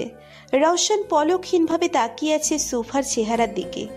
এত কাছ থেকে সোফাকে দেখার সুযোগ কখনো হয়নি ওর, হয়তো এর পরেও হবে না। তাই আজ নিজের চোখে তৃষ্ণা মিটিয়ে দেখছেও সোফাকে। আচমকা রওশন সোফার ঘাড়ের খামচির জায়গাটায় গভীরভাবে নিচের ঠোঁট ছুঁইয়ে দিল। সোফা শক্ত হয়ে চোখ খুলল। ওর চোখ বড় বড় হয়ে গেছে রওশনের কাছে। শরীর কাঁপতে শুরু করেছে অটোমেটিকলি। রওশন একে একে 2-3টা চুমু দিল সোফার ঘাড়ে। তারপর উঠে 1 সেকেন্ডও দেরি না করে বেরিয়ে গেল রুম থেকে। সোফা যেন স্ট্যাচু হয়ে গেছে। কি করলো রওশন? সব ওর মাথার উপর দিয়ে গেল। এখনো শরীর কাঁপছে ওর, গলাও শুকিয়ে গেছে, দম যেন আটকে যাচ্ছিল এতক্ষণ। এইদিকে রওশন নিজের রুমে এসে সোজা ওয়াশরুমে ঢুকে গেল। ঝর্ণা ছেড়ে দিয়ে বড় মিরারটার দিকে মুখ ফিরিয়ে ঝর্ণার নিচে দাঁড়িয়ে আছে রওশন। ঝর্ণার পানি সম্পূর্ণ ভিজিয়ে দিচ্ছে ওকে। ওরা চুলগুলো নিমেষেই নুইয়ে গেল পানিতে ভিজে। বড় বড় নিঃশ্বাস নিচ্ছে রওশন। বারবার একই ভুল কেন করি আমি? ওর থেকে নিজেকে দূরে রাখতে চাই, অথচ নিজে ওর এত কাছে চলে যাই কেন? ওয়াই? কেন নিজের আবেগে নিয়ন্ত্রণ নেই আমার? আমি রওশন রায়জাদা, আমার কোনো দুর্বলতা নেই, তাও কেন ওকে নিজের দুর্বলতা বানিয়ে নিলাম? রওশন শাওয়ারের নিচে হাঁটু কেড়ে বসে পড়ল। আমি এমন একটা গোলক ধাঁধে আছে, না তোমাকে কাছে টানতে পারছে আর না দূর সরাতে পারছে। রওশন চোখ বন্ধ করে ফেলল। শোভার চেহারা ভেসে উঠছে ওর চোখে। রওশন চোখ খুলে নিজের শার্টের পকেটে হাত দিয়ে একটা ঝুমকা বের করলো। সিলভার কালারের মধ্যে বড় সাদা পাথরের ঝুমকো। রওশন ঝুমকোটাকে নিজের সামনে ধরে বলতে শুরু করলো, আমাদের গল্পটা তো অনেক আগে শুরু হয়েছিল, কিন্তু আফসোস আমি এই গল্পটা শেষ নিজের মতো করে করতে পারবো না। তোমার হৃদয়ে আমি থাকি বা না থাকি শোভা, আমার হৃদয়ের সবটা জুড়ে শুধু তুমিই ছিলে, আর আছো, আর থাকবে। রওশন চোখ বন্ধ করে ঝুমকোটায় নিজের ঠোঁট ছোঁয়ালো। এইদিকে সোফা নিচে রুমের জানালার বাইরে তাকিয়ে আছে। রওশনকে কেন ওর কাছে ভিন্ন লাগে তাই আজও বুঝতে পারল না সোফা। রওশনের ওর কাছে আসলে যে অনুভূতিটাই হয়, কেন সেটা আগের সময় হয় না ভেবে পাচ্ছি না ও। আমি কেন দ্বিধায় পড়ে যাচ্ছি? কি এমন কানেকশন আছে আমার আর রওশনের মধ্যে যা আমাকে ওনার দিকে এতটা টানে? আমি নতুন করে কাউকে ভালোবাসতে চাই না কাউকে নিজের জীবনে, তবুও কেন এই অনুভূতি? পরদিন নেক্সট রাউন্ড হলো ফাইনাল রাউন্ড। এই রাউন্ডে সবাই নিজেদের ডিজাইন করা ড্রেস এবং জুয়েলারি পরে এক্সিবিশনে পার্টিসিপেট করবে। জাহিদকে কম্পিটিশন থেকে আউট করে দেওয়া হয়েছে, তাই সোফা আর রিশা সহ মোট 4 জন কম্পিটিটর আছে। সবাইকে ট্রাইং রুমে নিজেদের প্রিপারেশন করার জন্য সময় দেওয়া হয়েছে। সোফা নিজের ডিজাইন করা ড্রেস ভালো করে চেক করে নিজের কাবার্ডে রেখে দিয়েছে। সন্ধ্যার পর কম্পিটিশন, তাই এখন বসে ও অফিসের কিছু কাগজপত্র চেক করছে। কালো শার্ট, ব্লু ব্লেজার, কালো প্যান্ট, হাতে কালো বেল্টের ঘড়ি, কালো শুজ, চুলগুলো জেল দিয়ে সেট করে রেডি হয়ে নিজেকে আয়নায় দেখে নিচ্ছে রওশন। সব ঠিক আছে, শুধু একটা জিনিস মিসিং। রওশন একটা কালো আর ব্লু কম্বিনেশনের টাই বের করে সুন্দর করে সেটা পরে ফেলল। Now it's perfect. Roshan bed থেকে ওর ফাইলগুলো নিয়ে বের হয়ে গেল সেটের উদ্দেশ্যে। সোফা নিচের সব জিনিসপত্র গুছিয়ে নিয়েছে রেডি হওয়ার জন্য, কিন্তু কিছু একটা মিসিং লাগছে ওর কাছে। আরে ইয়াররিং তো আমার রুমেই রয়ে গিয়েছে। কম্পিটিশন শুরু হতে সময় আছে, গিয়ে নিয়ে আসি। সোফা ওর ক্যাবিনেট থেকে বেরিয়ে যায়। সোফা বের হতেই রিশা আড়াল থেকে বেরিয়ে সোফার ক্যাবিনেটে ঢুকে পড়ে। সোফার ড্রেস সোফার উপরে রাখা। রিশা গিয়ে সোফার ড্রেস নিজের হাতে তুলে নেয়। আমাকে হারিয়ে কম্পিটিশন জেতার অনেক শখ তোমার, তাই না শুভা? আজকে তোমার এমন হাল হবে যে কম্পিটিশন তো দূরে থাক, কাউকে নিজের মুখ দেখানোর লায়ক থাকবে না তুমি। রিশা একটা ব্লেন্ড দিয়ে সোফার গাউনের চেনের কিনারের সুতোগুলো তুলে দেয়, যেন গাউন পরার পর ওর গাউনের চেন খুলে যায়। কাজ শেষ হতেই সোফার ড্রেস জায়গা মতো রেখে রুম থেকে বেরিয়ে যায় রিশা। সোফা রুমে আসতেই দেখে ওর ক্যাবিনেটের দরজা খোলা। কেমন একটা খটকা লেগে যায় ওর। তারপরেও ব্যাপারটা গ্রাহ্য না করে সোফা রেডি হতে শুরু করে। কিছুক্ষণ পরে নীল রঙের স্লিভলেস হাতার গাউন অসম্ভব সুন্দর করে ডিজাইন করেছে সোফা। গাউনের সামনের দিকে সাদা নেটের কোটি সিস্টেম। গাউনটা পুরো ফ্রোজেনের এলসার গাউনের মতো দেখতে, কিন্তু এতে কিছুটা ইউনিক ডিজাইন দিয়েছে সোফা। ড্রেসের সাথে ম্যাচিং করে গলার স্টোনের পেন্ডেন্ট আর ইয়াররিং ডিজাইন করা হয়েছে। চুলগুলো পাফ করে নিচের দিকে কার্ল করে এক সাইডে এনে চুলে স্টোনের স্টার ক্লিপ লাগিয়েছে। সব মিলিয়ে সোফাকে পুরো প্রিন্সেসের মতো লাগছে। সোফা আর বাকি সব কন্টেস্টেন্ট স্টেজের সামনে এসে দাঁড়িয়েছে। সোফাকে দেখে সবাই হা হয়ে গেছে। সবচেয়ে ইউনিক ডিজাইন তৈরি করেছে Sofa. Wow Shubha, you rock. আজকে হয়তো হেরে যাওয়া নিশ্চিত আমাদের। তুমি বেশিই বলে ফেলছো মিতু, তোমার ডিজাইনও সুন্দর হয়েছে। সোফাকে আর চোখে দেখছে রিশা আর মনে মনে ভাবছে, হেসে নাও শুভা, হয়তো আজকের পর থেকে হাসতে ভুলে যাবে তুমি। ও মাই গড, মিস্টার রায়জাদা। মিতুর কথায় সোফা পেছনে ঘুরল। রওশনকে দেখে মুখ অটোমেটিক্যালি হা হয়ে গেল ওর। রওশন অয়নকে কিছু বোঝাতে বোঝাতে হেঁটে ভেতরে আসছে। সবাই ড্যাব ড্যাব করে তাকিয়ে আছে রওশনের দিকে। আশেপাশে সবাই হা হয়ে দেখছে রওশনকে। এমনিতেই ও সবার ক্রাশ, তার উপর আজকে ওর লোক দেখে সবাই আরো ফিদা হয়ে গেছে। রওশন সামনে তাকাতেই সোফাকে দেখে থমকে গেল ও। ওর হার্টবিট দ্রুত হয়ে গেছে, চোখের পলক পড়ছে না। সোফাকে কোনো প্রিন্সেসের থেকে কম লাগছে না আজকে। রওশনকে এভাবে নিচের দিকে তাকিয়ে থাকতে দেখে সোফা কিছুটা লজ্জা পেয়ে নিচের মাথা নিচু করে ফেলে। স্যার। অয়নের ডাকে ঘোর কাটল রওশনের। রওশন সোফার থেকে চোখ সরিয়ে বলে, বলো। স্যার, সবাই অপেক্ষা করছে, যাবেন না? হ্যাঁ চলো। রওশন সোফার দিকে এক পলক তাকিয়ে স্টেজের দিকে চলে গেল। আনিকা আর বাকি সবার সাথে হাত মিলিয়ে নিচের চেয়ারে বসে পড়ল ও। কম্পিটিশন শুরু হয়ে যায়। সব লাইট অফ হয়ে স্টেজের কালার লাইট জ্বলে ওঠে। সব কম্পিটিটর এক এক করে সামনে আসে। সর্বশেষে আসে সোফা। ওর কিছুটা নার্ভাস লাগছে, তা ওর চেহারা দেখেই বোঝা যাচ্ছে। রওশন গভীরভাবে পর্যবেক্ষণ করছে সোফাকে। সব চিপরা এটা সেটা প্রশ্ন করছে ওদেরকে। সোফা অনেক সুন্দরভাবে সব প্রশ্নের উত্তর দিচ্ছে। হঠাৎ করে ওর অনুভূতি হচ্ছে যে ওর গাউনটা নিচে সরে আসছে, হয়তো চেইন ধীরে ধীরে ছুটে যাচ্ছে। ভয়ে সোফার হার্ট কেঁপে উঠছে।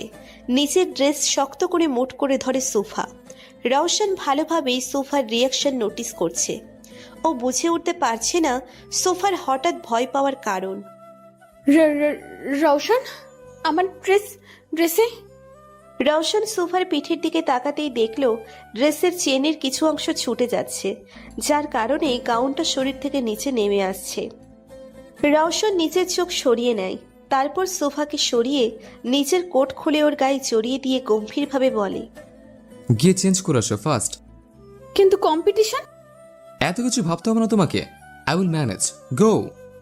সোফা রওশনের কথা মতো নিচের ট্রায়াল রুমে চলে গেল। রওশনের চোখ যায় সোফার রুমের বাইরের সিসি ক্যামেরার দিকে। রওশন কাউকে কল করে কথা বলতে শুরু করে। কম্পিটিশন কিছু সময়ের জন্য থামিয়ে দিয়েছে রওশন। সবাইকে বলা হয়েছে কিছু টেকনিক্যাল প্রবলেমের জন্য 1 ঘন্টার জন্য ফাংশন অফ থাকবে। এই 1 ঘন্টায় সোফার অপরাধীকে খুঁজে উপযুক্ত শাস্তি দিতে হবে রওশনের। কয়েক ঘন্টা পরে কম্পিটিশন আবার স্টার্ট করা হয়েছে। সব কম্পিটিটর আবার আগের মতো যার যার জায়গায় দাঁড়িয়ে আছে। সোফা সেম ডিজাইনের ড্রেস পরেছে। কম্পিটিশনের রুল যে কোনো ডিজাইন তৈরি করলে 2টো করতে হবে, যেন পরবর্তীতে কোনো সমস্যা হলে কাজে লাগানো যায়। আজকে রুলটা সোফাকে বাঁচিয়ে দিল। রিশা সোফার দিকে আর চোখে তাকাচ্ছে আর রাগে ফুঁসছে। ও বুঝে উঠতে পারছে না যে সোফার ড্রেস এখনো কিছু হচ্ছে না কেন। এত সুন্দর প্ল্যান করলো, তাহলে ভেস্তে গেল। সবাইকে প্রশ্ন করা শেষে রিশার টার্ন আসে। আনিকা রিশাকে কিছু জিজ্ঞেস করার আগেই রওশন বলে ওঠে, মিস রিশাকে প্রশ্ন আমি করব। শিওর। তো মিস রিশা, আপনি যে ড্রেসটা পরে আছেন সেটা কি আপনি নিজে ডিজাইন করেছেন নাকি কপি করা? অবভিয়াসলি আমি ডিজাইন করেছি। ও গুড। এখন আমাকে বলেন যে আপনি জেতার জন্য কি কি করতে পারেন, আই মিন কোন পর্যায়ে যেতে পারেন আপনি একটি কম্পিটিশন জেতার জন্য। আপনি কি বলছেন? আমি কিছুই বুঝতে পারছি না স্যার। নেভার মাইন্ড, আমি আপনাকে লাইভ শো দেখে বুঝিয়ে দিচ্ছি যে আপনি জেতার জন্য কোন লেভেলে নামতে পারেন। রিশার হাত পা ভয়ে বরফ হয়ে যাচ্ছে। ইচ্ছে করছে সব ফেলে পালিয়ে যেতে, কিন্তু সেটাও করতে পারবে না, কারণ এখান থেকে এই মুহূর্তে বের হওয়া অসম্ভব। অয়ন স্টেজের লাইটের পাওয়ার কমিয়ে দিয়ে প্রজেক্টর অন করে দেয়। প্রজেক্টরের সিন দেখে সবাই হা হয়ে গেছে। সোফার ক্যাবিনেটের সিসি ক্যামেরায় ফুটেজ এটা। সোফা বেরিয়ে যেতে রিশা কিভাবে সোফার ড্রেস নষ্ট করেছে সব দেখানো হচ্ছে। সব ক্যাবিনেটে সিসি ক্যামেরা ফিট করা, যেন যে কোনো সমস্যার দ্রুত সমাধান করা যেতে পারে। আজকে ক্যামেরাটা থাকার কারণে সবাই আসল কালপ্রিটকে শনাক্ত করতে পারল। সোফা ঘৃণা ভরা চোখে তাকালো রিশার দিকে। ও ভাবতে পারেনি রিশা এতটা নিচে নামতে পারে। হিংসা মানুষকে কতটা নিম্ন স্তরে নামিয়ে দেয় তার জলজ্যান্ত প্রমাণ হচ্ছে রিশা। সবাই কানাকানি করছে। রিশা লজ্জা আর ভয়ে মাথা নিচু করে আছে। ভিডিও শেষ হতেই প্রজেক্টর অফ হয়ে যায়। সাথে সাথে সবাই চুপ করে যায়। ছি রিশা, তোমার লজ্জা হওয়া উচিত নিজের কাজে। একজন মেয়ে হয়ে অন্য একজন মেয়ের সাথে এমনটা করতে তোমার বিবেকে বাঁধলো না? পুলিশের নাম শুনে ভয়ে কেঁপে ওঠে রিশা। মাথা নিচু করে কান্না করছে ও। রিশাকে কি শাস্তি দেওয়া হবে সেটা সোফা ডিসাইড করবে। রওশনের কথায় সোফা অবাক চোখে তাকালো রওশনের দিকে। আমি যেহেতু ও তোমার কালপ্রিট, তাই ওকে শাস্তি দেওয়ার অধিকারও তোমার। রওশনের কথায় রিশা আরো ভয় পেয়ে যায়। না জানি সোফা ওকে কি শাস্তি দেয়। আমি ওকে কি শাস্তি দেব? ঠিক আছে, তোমাকে কিছু করতে হবে না, যা করার আমিই করব, যেহেতু এটা আমার কোম্পানির ব্যাপার। সোফা রওশনের চাহনিতে ভয় পেয়ে যায়। ভয় ঢোকিয়েছে সোফা। ওর গলা শুকিয়ে যাচ্ছে। না জানি রওশন ওকে শাস্তি দিয়ে বসে। ইন্সপেক্টর, কয়েকজন পুলিশ আসে সেটে। রওশন তাদের উদ্দেশ্য করে বলে, নিয়ে যান একে, এর ব্যবস্থা আমি পরে করছি। I am really sorry sir, এরকম ভুল আর কখনো হবে না। শুভা, আই এম সরি দোস্ত, প্লিজ এদের থামা। আমি তো তোর বন্ধু হই, তুই আমার সাথে এমনটা করতে পারিস না, প্লিজ স্টপ দেম। সোফার ইচ্ছে করছে রিশাকে পুলিশ থেকে ছাড়িয়ে দিতে, কিন্তু রওশনের অগ্নিদৃষ্টির দিকে তাকিয়ে সব সাহস হাওয়া হয়ে যায় ওর। রওশনের চোখ এতটা লাল হয়ে আছে যেন এখানেই ও রিশাকে মর্গানে পাঠিয়ে দেবে। রওশন রাজাদার ডিকশনারিতে ক্ষমা বলতে কোনো শব্দ নেই, নিয়ে যান ওকে। রিশাকে নিয়ে যাওয়া হলো। রিশাকে নিয়ে যেতেই কম্পিটিশন আবার শুরু করা হয়। যেহেতু সোফার ডিজাইন সবচেয়ে ভালো ছিল, ওকেই প্রাইজ দেওয়া হয়। কিন্তু এই মুহূর্তে সোফার কম্পিটিশন জেতার খুশির থেকে বেশি রওশনকে নিয়ে ভয় হচ্ছে। আল্লাহ জানে ওর কপালে কি আছে। রওশন যে পরিমাণ রেগে আছে ওর উপর। সবাই সোফাকে শুভেচ্ছা দিচ্ছে, কিন্তু সোফার চোখ আশেপাশে শুধু রওশনকে খুঁজছে।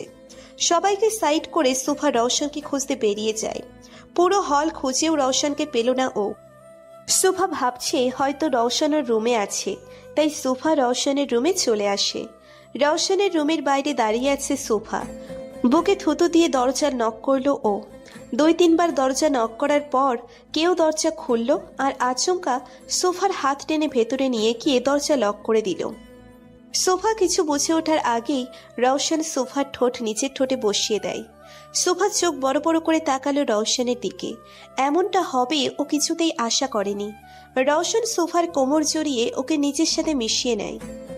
সোফা চাইতেও রওশনকে দূরে সরাতে পারছে না। কোথাও একটা বাধা পড়ছে ও। রওশন সোফাকে ছেড়ে ওর কপালের সাথে কপাল ঠেকিয়ে নাকে নাক লাগিয়ে জোরে জোরে নিঃশ্বাস নিচ্ছে। সোফা এখনো ফ্রিজড হয়ে আছে। ওর জন্য এটা ওর ফার্স্ট কিস, তাও রওশনকে। সোফার তো স্ট্রোক করার অবস্থা। এই রওশন রায়জাদা আমার ফার্স্ট কিস নিয়ে নিল। রওশন চোখ খুলে সোফার দিকে অগ্নি দৃষ্টিতে তাকিয়ে বলতে শুরু করলো, কেন রাগ তুলো তুমি? হ্যাঁ, যখন বলেছিলাম রিশাকে নিজের মতো করে শাস্তি দিতে, তখন কেন নিজের পা পিছিয়ে নিলে? তোমার উচিত ছিল ওকে সবার সামনে ঠাটিয়ে কয়েকটা চর মারার। ও যেটা করেছে সেটা ক্ষমার অযোগ্য অপরাধ। যদি আমি সময় মতো কিছু না করতাম তাহলে কি হতো? Do you have any idea? রওশনের চিল্লানোতেই সোফার প্রাণ পাখি উড়ে যাওয়ার উপক্রম। বেচারি কাছুমাছু হয়ে সরে যেতে নিলেই রওশন ওর হাত ধরে নিচের কাছে টেনে নেয়। রওশনের মুখ একদম সোফার কাছাকাছি, এতটা কাছে যে সোফা আর রওশন দুজনের নিঃশ্বাস একে অপরের মুখে আছড়ে পড়ছে। সোফার তো ভয়ে গলা শুকিয়ে আসছে। বেচারি পারে না এখনই কেঁদে দেয়, কিন্তু রওশনের রক্তিম চোখ দেখে কান্না করতেও ভয় পাচ্ছে ও। তুমি কেন বুঝো না শোভা? সবাই তোমার মতো না। আমাদের আশেপাশের মানুষ নিজেদের স্বার্থ সিদ্ধির জন্য আমাদের ক্ষতি করতে দ্বিধাবোধ করে না। আজকে তুমি নিজে তার প্রমাণ পেয়ে গেছ। সোফা নিজের মাথা নিচু করে ফেলল। কি বলবে ও? আসলেই তো ও ওর নিজের বন্ধু একটা সামান্য কম্পিটিশন জেতার জন্য ওর সাথে এরম বাজে বাজ করেছে। সোফার কোনো জবাব না পেয়ে রওশন ওকে ছেড়ে দূরে সরে দাঁড়ালো। রওশন সরে যেতেই সোফা যেন হাঁপ ছেড়ে বাঁচল। এতক্ষণ মনে হচ্ছিল যেন ওর দম বন্ধ হয়ে আসছে। রওশন বাম হাতের 2 আঙ্গুল দিয়ে কপালের সাইড ঘষছে, হয়তো নিজের রাগ কন্ট্রোল করার চেষ্টা করছে। সোফা আর চোখে রওশনের দিকে তাকিয়ে মনে মনে বলতে শুরু করে, যান বাঁচাতে হলে মানে কেটে পড় এখান থেকে সুভা। এই রওশন রায়জাদা আজকে নিশ্চয়ই পাগল হয়ে গেছে, আর এখন তোকেও পাগল করে পাবনা পাঠানোর ব্যবস্থা করছে। আমি কি তোমাকে যেতে বলেছি? না না তাহলে যাচ্ছ কেন? না মানে আমি আমার রুমে। রওশন ওর বেডে বসে সোফাকে বলে, কাম হিয়ার। কি? সামনে আসতে বলেছে, পিছনে যেতে না। রওশনের ধমক শুনে সোফা এক ঝটকায় রওশনের সামনে এসে দাঁড়ায়। বসো। সোফা বাধ্য মেয়ের মতো রওশনের পাশে বসে পড়ল, কিন্তু একটু ডিস্টেন্স রেখে। রওশন আচমকা সোফার কোলে মাথা রেখে শুয়ে পড়ল। সোফা তো ফুল শকড রওশনের কাজে। মাথাটা টিপে দাও, আমি ঘুমাবো। কি? কি না, জি, ডু ইট ফার্স্ট। তোমার কারণে মাথা ব্যথা উঠেছে, তাই ব্যথা দূর করার দায়িত্ব তোমার। সোফার তো পুরো শরীর কাঁপছে। রওশন ওর কোলে মুখ গুজে চোখ বন্ধ করে আছে। একে তো আমার কোলে মাথা রেখে শুয়ে আছে, তার উপর বলছে মাথা টিপে দিতে। মগের মূল্য পেয়েছে নাকি? ইচ্ছে করছে মাথা না গলা টিপে দিই। আমি কিছু বলেছি? সোফা ভয় ভয় রওশনের মাথায় হাত রেখে আলতো করে টিপে দিতে লাগলো। রওশন সোফার কোমর জড়িয়ে ধরে আরো গভীরভাবে ওর কোলে মুখ গুজে দিল।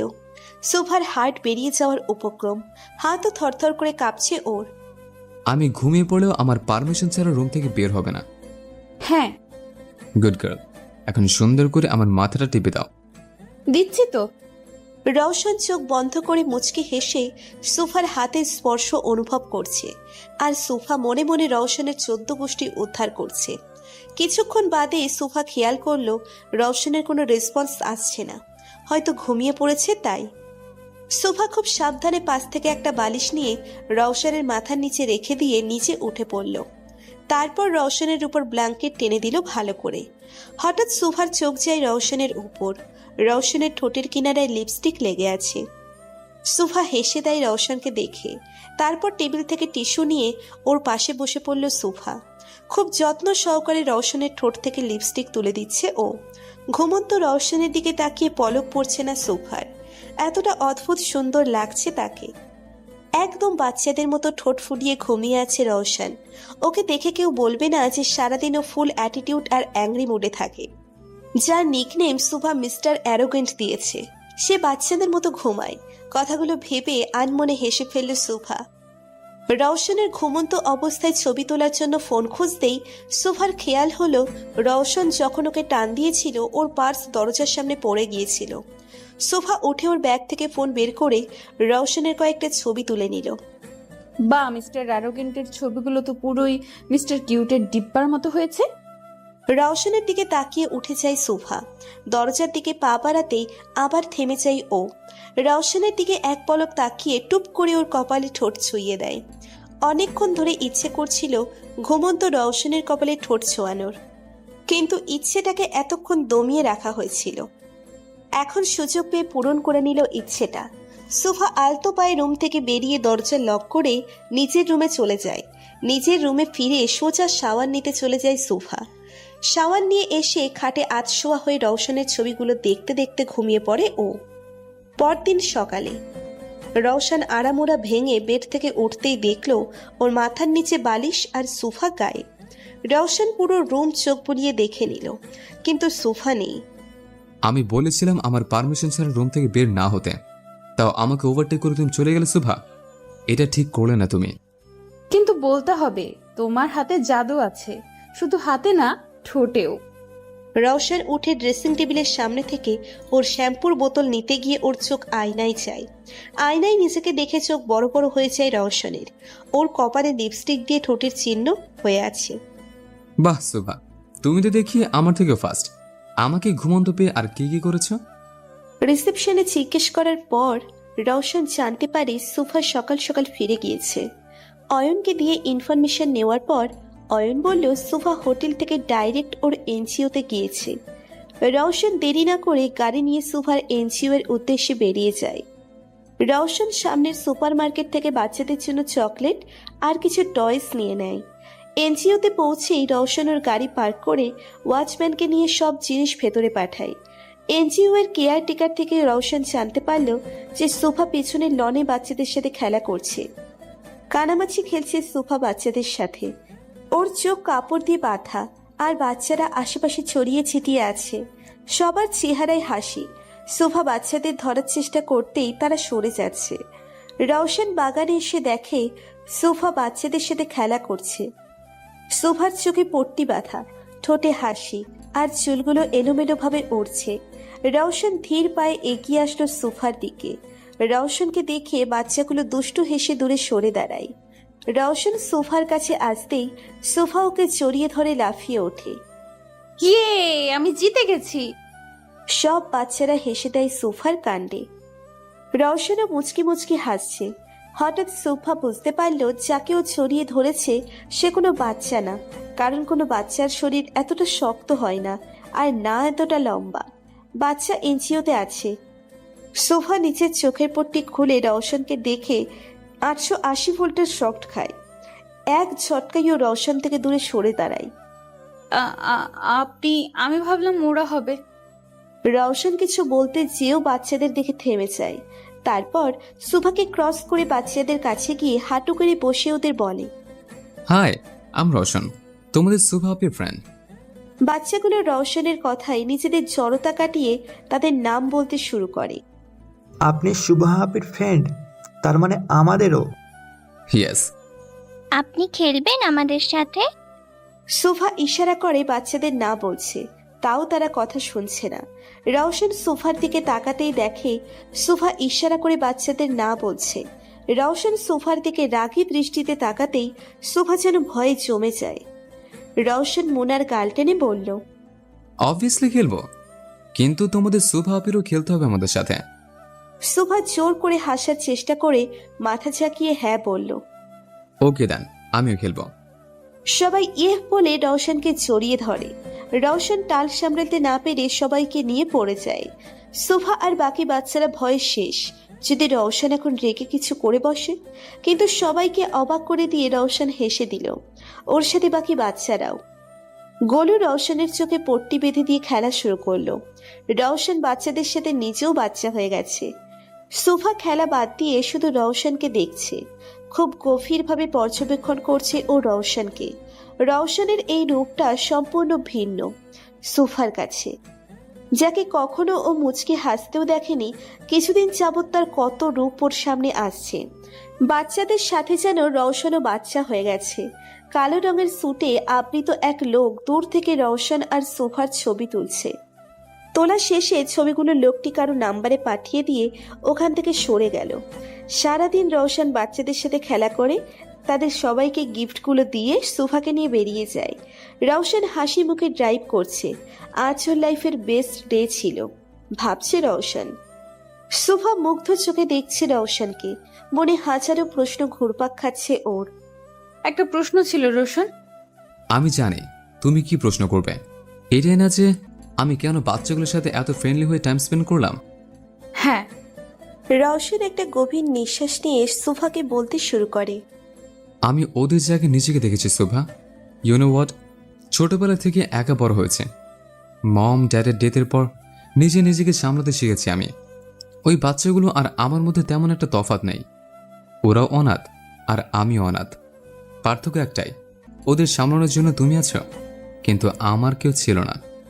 কারো সাহায্য ছাড়া নিজেকে প্রতিষ্ঠিত করেছি আমি।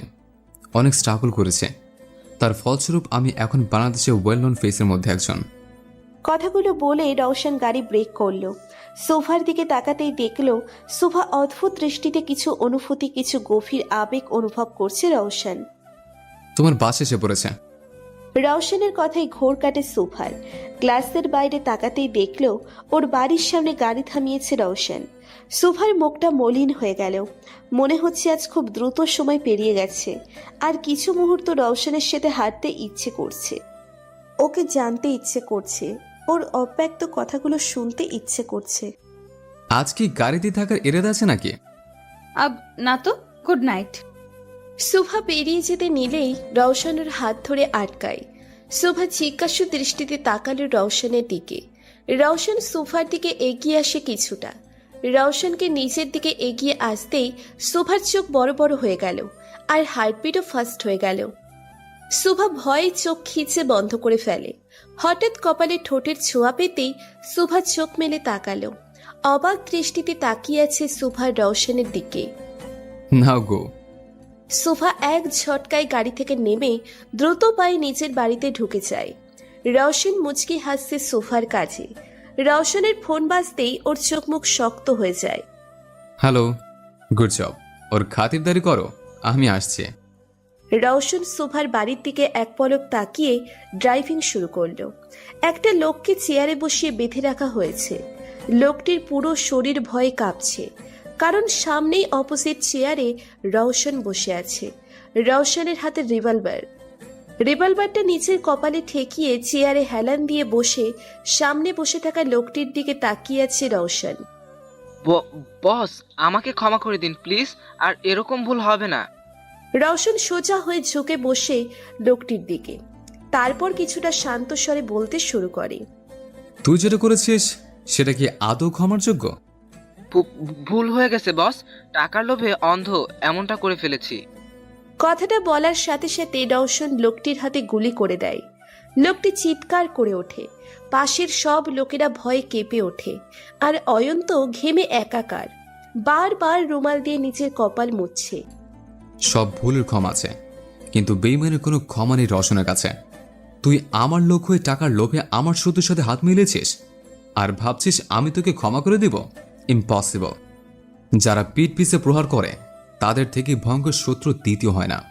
তোকে এখন ক্ষমা করে দিলে তুই আবার আমাকে পেছন থেকে আঘাত করবি, আর তা রওশন মেনে নেবে না। কথাগুলো বলেই রওশন লোকটির বুকে গুলি করে, তার বুক ঝাঁঝরা করে ফেলে। রিভলভার থেকে ধোঁয়া উঠছে। এই ধোঁয়া হয়তো রওশনের রাগকে ঠান্ডা করছে। শাহিন, জি স্যার। এই লাশ এমন জায়গায় ফেলে আসো যেখানে শকুনেরা এর দেহ চিরে চিরে খেতে পারে। জি। রওশন নিচের চেকবুকে বড় অঙ্কের টাকা লিখে অয়নের হাতে দিয়ে বলে, এটা এই বেইমানের পরিবারের কাছে পৌঁছে দিও, তাদের যেন কোনো কিছু সমস্যা না হয়। জি স্যার। রওশন বেরিয়ে গেল গোডাউন থেকে। অয়ন চেকের দিকে চোখ বড় বড় করে তাকিয়ে বলতে শুরু করে, স্যারের নিয়ম আমি কিছুই বুঝি না। একদিক দিয়ে মারে আর একদিক দিয়ে সাহায্য করে। পরদিন শুভা অফিসের জন্য বেরিয়ে নিচের গাড়িতে উঠতে নেয়। হঠাৎ পেছন থেকে কেউ ওর মুখে রুমাল ধরে, আর শুভা জ্ঞান হারিয়ে ফেলে। কিছুক্ষণ পর শুভার জ্ঞান ফেরে। শুভা চোখ মেলতেই নিজেকে বেডে আবিষ্কার করলো। শুভা এক ঝটকায় উঠে যায় বেড থেকে। আশেপাশে তাকিয়ে জায়গাটা চেনার চেষ্টা করছে শুভা। এটা কার বাসা, আর আমি এখানে আসলাম কিভাবে?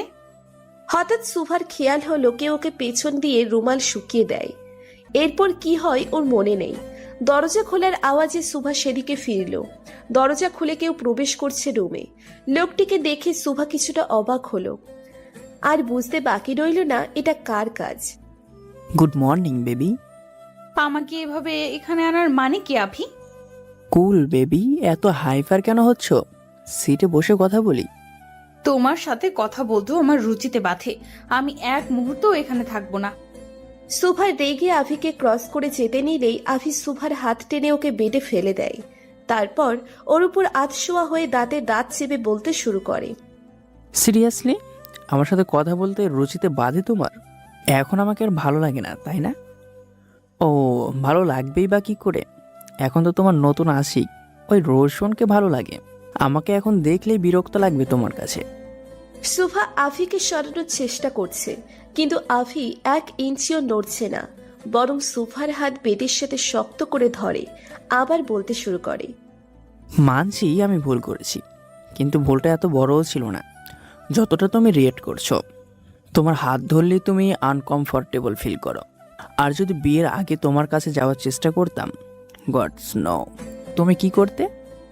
তোমার ইচ্ছেকে পাউরুটি দিয়ে আমি সবসময় তোমার থেকে ডিসেন্ট রেখেছি, কিন্তু তুমি সামান্য বিষয় নিয়ে বিয়েটা ভেঙে দিলে। হোয়াই? এসব বিষয় আজকাল কমন শোভা। বিয়ের আগে সবারই কম বেশি অ্যাফেয়ার থাকে, অনেকেই এমন করে। তাহলে আমার বেলাতে তুমি এত রিয়েক্ট করছো কেন? সুভা আফিকে জোরে ধাক্কা দিয়ে উঠে দাঁড়ালো, তারপর চিল্লিয়ে বলতে শুরু করলো। করে, কিন্তু তোমার মতো ক্যারেক্টারলেস ছেলেরা, ভদ্র ফ্যামিলির ছেলেরা এমন হয় না। আফি উঠে সুভার হাত শক্ত করে ধরে সুভা ব্যথায় চিৎকার করে ওঠে। আমি ক্যারেক্টারলেস, অভদ্র? তাহলে ভদ্রকে ওই রোশন তোমার নতুন আসি? মুখ সামলে কথা বলো আভি। বাহ, রোশনের জন্য এত মায়া যে ওর বিরুদ্ধে কিছু শুনতেই পারো না। গুড। কি এমন জাদু করলো রোশন যা এত বছর আমি করতে পারিনি? বলো না। আভি লাগছে আমার, ছাড়ো। আজকে পর থেকে তোমার চিন্তা ভাবনা সব আমাকে ঘিরে হবে। তোমার উপর শুধু আমার অধিকার, শুভা। আর এই অধিকার আজ আমি আদায় করেই ছাড়বো। মানে? মানেটা খুব সিম্পল। আজকে আমাদের বিয়ে। আজকের পর থেকে তুমি শোভা আভি রায়জাদার হয়ে যাবে বেবি। আমাদের মাঝে কোনো তৃতীয় ব্যক্তি প্রবেশ হবে না, না কোনো রিশা আর না কোনো রৌশন। কখনোই না। আমি তোমাকে বিয়ে করব না। আমার হাত ছাড়ো, আমি বাসায় যাব। আমি জানতাম সোজা আঙ্গুলে ঘি উঠবে না, তাই আঙ্গুল আমি আগে থেকেই বাঁকা করে রেখেছি। আফি নিজের ফোন বের করে একটা ভিডিও ফুটেজ দেখায় সোফাকে। সোফা ছো মেরে ফোনটা নিয়ে ভিডিওটা দেখে। গোলুকে একটা চেয়ারে বেঁধে রাখা হয়েছে আর ও কান্না করছে আর সোফাকে ডাকছে। অনাথ আশ্রমে গোলুর প্রতি সোফা সবচেয়ে বেশি দুর্বল, আর এই দুর্বলতার সুযোগ নিচ্ছে আফি। আভি ও বাচ্চা মানুষ, ওকে এভাবে বেঁধে রেখেছে কেন? ও ভয় পাচ্ছে, কান্না করছে, দেখো। প্লিজ তোমার মানুষদের বলো ওকে ছেড়ে দিতে। আফি সোফার হাত থেকে ছো মেরে ফোনটা নিয়ে নিজের পকেটে রেখে বলতে শুরু করে। অবভিয়াসলি বেবি, আমি আমার লোকদের বলবো গোলালু বাবুকে সই সালামতে আমার চাইল্ড কেয়ার হোমে পৌঁছে দিতে, কিন্তু তার জন্য তো তোমাকে আমার কথা মানতে হবে। তুমি যা বলবে, যেভাবে বলবে আমি করব, বাট প্লিজ ওর কোনো ক্ষতি করো না আভি। Good girls. এখন এই কান্না অফ করে আমার সাথে নিচে চলো। নিচে কাজী সাহেব অপেক্ষা করছেন আমাদের বিয়ে পড়ানোর জন্য। সোফা আভির দিকে ঘৃণা ভরা দৃষ্টিতে তাকিয়ে বলতে শুরু করে। আর কত নিচে নামবে আভি? আমার তো ভাবতেও লজ্জা করে যে আমি তোমার মতো একজনকে নিজের জীবনসঙ্গী হিসেবে চুজ করেছিলাম। যতটা নিচে নামলে তোমাকে পাবো, ততটা নিচে নামতে আমি রাজি। একবার বিয়েটা হয়ে গেলে রৌশন কিছু করতে পারবে না, কিছু না। I just hate you. কখনো ক্ষমা করব না তোমাকে। Stop your drama. শোভা, অনেক বলেছো তুমি, আর অনেক শুনেছি আমি। আমার ধৈর্যের বাঁধ ভেঙে যাচ্ছে। আভি সোফার হাত শক্ত করে ধরে ওকে নিয়ে নিচে নেমে আসে। কাজের সামনে বসে আছে সোফা আর আভি। আশেপাশে আভির চেলাপেলেরা গার্ড দিয়ে আছে। আভির ঠোঁটে বিশ্বজয় করা হাসি। সোফা ভেবে পাচ্ছে না কিভাবে এই পরিস্থিতি থেকে বেরোবে ও। কাজী সাহেব আভির দিকে কাগজ এগিয়ে দিতেই আভি দ্রুত সাইন করে দেয়। আভি কাগজটা সোফার দিকে এগিয়ে দেয়। সোফা কাঁপা কাঁপা হাতে কলম ধরে, কিন্তু কিছুতেই সাইন করতে পারছে না ও। হাত কাঁপছে, সাথে মনে হচ্ছে হৃদস্পন্দনের গতিও বেড়ে যাচ্ছে ওর। সাইন করো শোভা। সোফা করুণ চোখে আভির দিকে তাকালো। আভি সোফার হাত শক্ত করে ধরে নিজেই সাইন করাতে নেয়। হঠাৎ গুলির শব্দে সবার আত্মা কেঁপে উঠল। আভি আর সোফা সহ সবাই ভয় পেয়ে যায় হঠাৎ এমন শব্দে। অনেকগুলো কালো স্যুট পরা লোক হাতে গান নিয়ে ঢুকে পড়ে। তারপর আভির চেলাগুলোর উপর গান পয়েন্ট করে দাঁড়ায়। আভি আর সোফা কিছুই বুঝতে পারছে না কি হচ্ছে। What the hell? কে তোমরা, আর এখানে কি চাই? নিজের আমানত। আভি আর সোফা শকড হয়ে পিছনে ফিরল। সোফা যেন প্রাণ ফিরে পেল রওশনকে দেখে। সব ভয় নিমেষেই দূর হয়ে গেল ওর। সোফার ঠোঁটের কোণে হাসি দেখা ফুটে উঠল। রওশন কালো ফুল স্যুট পরে আছে, হাতে গান, একদম মাফিয়া লোক। ভাই তুমি? তোর বিয়েতে আমাকে দাওয়াত দিলে না, এটা কেমন কথা অভি? না না, মানে আমি আসলে। রওশন গিয়ে আভির অপোজিটে পায়ের উপর পা তুলে বসে পড়ল। আচ্ছা বাদ দে, কাজী সাহেব আপনি বিয়ে পড়ানো শুরু করেন। নিমেষেই সোফার মুখ মলিন হয়ে গেল। এটা কি বলছে রওশন? ও ভেবেছিল রওশন হয়তো ওকে বাঁচাতে এসেছে, কিন্তু এখানে তো উল্টো, রওশন ওদের বিয়ে দিতে চাইছে। এটা আশা করেনি ও রওশনের থেকে। আভি তো মহা খুশি হয়ে বসে পড়ল। কাজী সাহেব বিয়ে পড়ানো শুরু করলেন। আভির নাম নিতেই রওশন বলে ওঠে, আপনি বরের নাম ভুলেন কাজী সাহেব? বরের নাম আভি রায়জাদা না, রওশন রায়জাদা। আফি আর সুভা রওশনের কথায় চমকে যায়। আফি রেগে উঠে দাঁড়িয়ে বলতে শুরু করে। এটা কোন ধরনের কথা ভাই? আফি তাড়াতেই একজন গার্ড ওর মাথায় বন্দুক তাক করে দেয়। রওশন কাজী সাহেবকে উদ্দেশ্য করে বলে ওঠে, আপনাকে বিয়ে পড়াবেন নাকি আপনাকেও ডোজ দেওয়া লাগবে? কাজী ভয়ে দ্রুত বিয়ে পড়ানো শুরু করে। সব কিছু সুভার মাথার উপর দিয়ে যাচ্ছে। কি হচ্ছে এসব? ও শুধু অবাক চোখে তাকিয়ে আছে রওশনের দিকে। কাজী রওশনকে কবুল বলতে বললে রওশন সোফার দিকে তাকিয়ে কবুল বলে ফেলে। আফি কিছু করতেও পারছে না, সইতেও পারছে না। ওর বিয়ের আসরে ওকেই গান পয়েন্ট করে রওশনের হবু বউকে বিয়ে করে ফেলছে। ব্যাচেলার কি ভাগ্য! কাজী সুভাকে কবুল বলতে বললে সুভা ভাবনায় পড়ে যায় কি বলবে ও। সুভাকে চুপ থাকতে দেখে রওশন কড়া গলায় বলে ওঠে, তুমি কবুল বলবে নাকি আভির সাথে তোমার বিয়ে পড়ানোর ব্যবস্থা করব?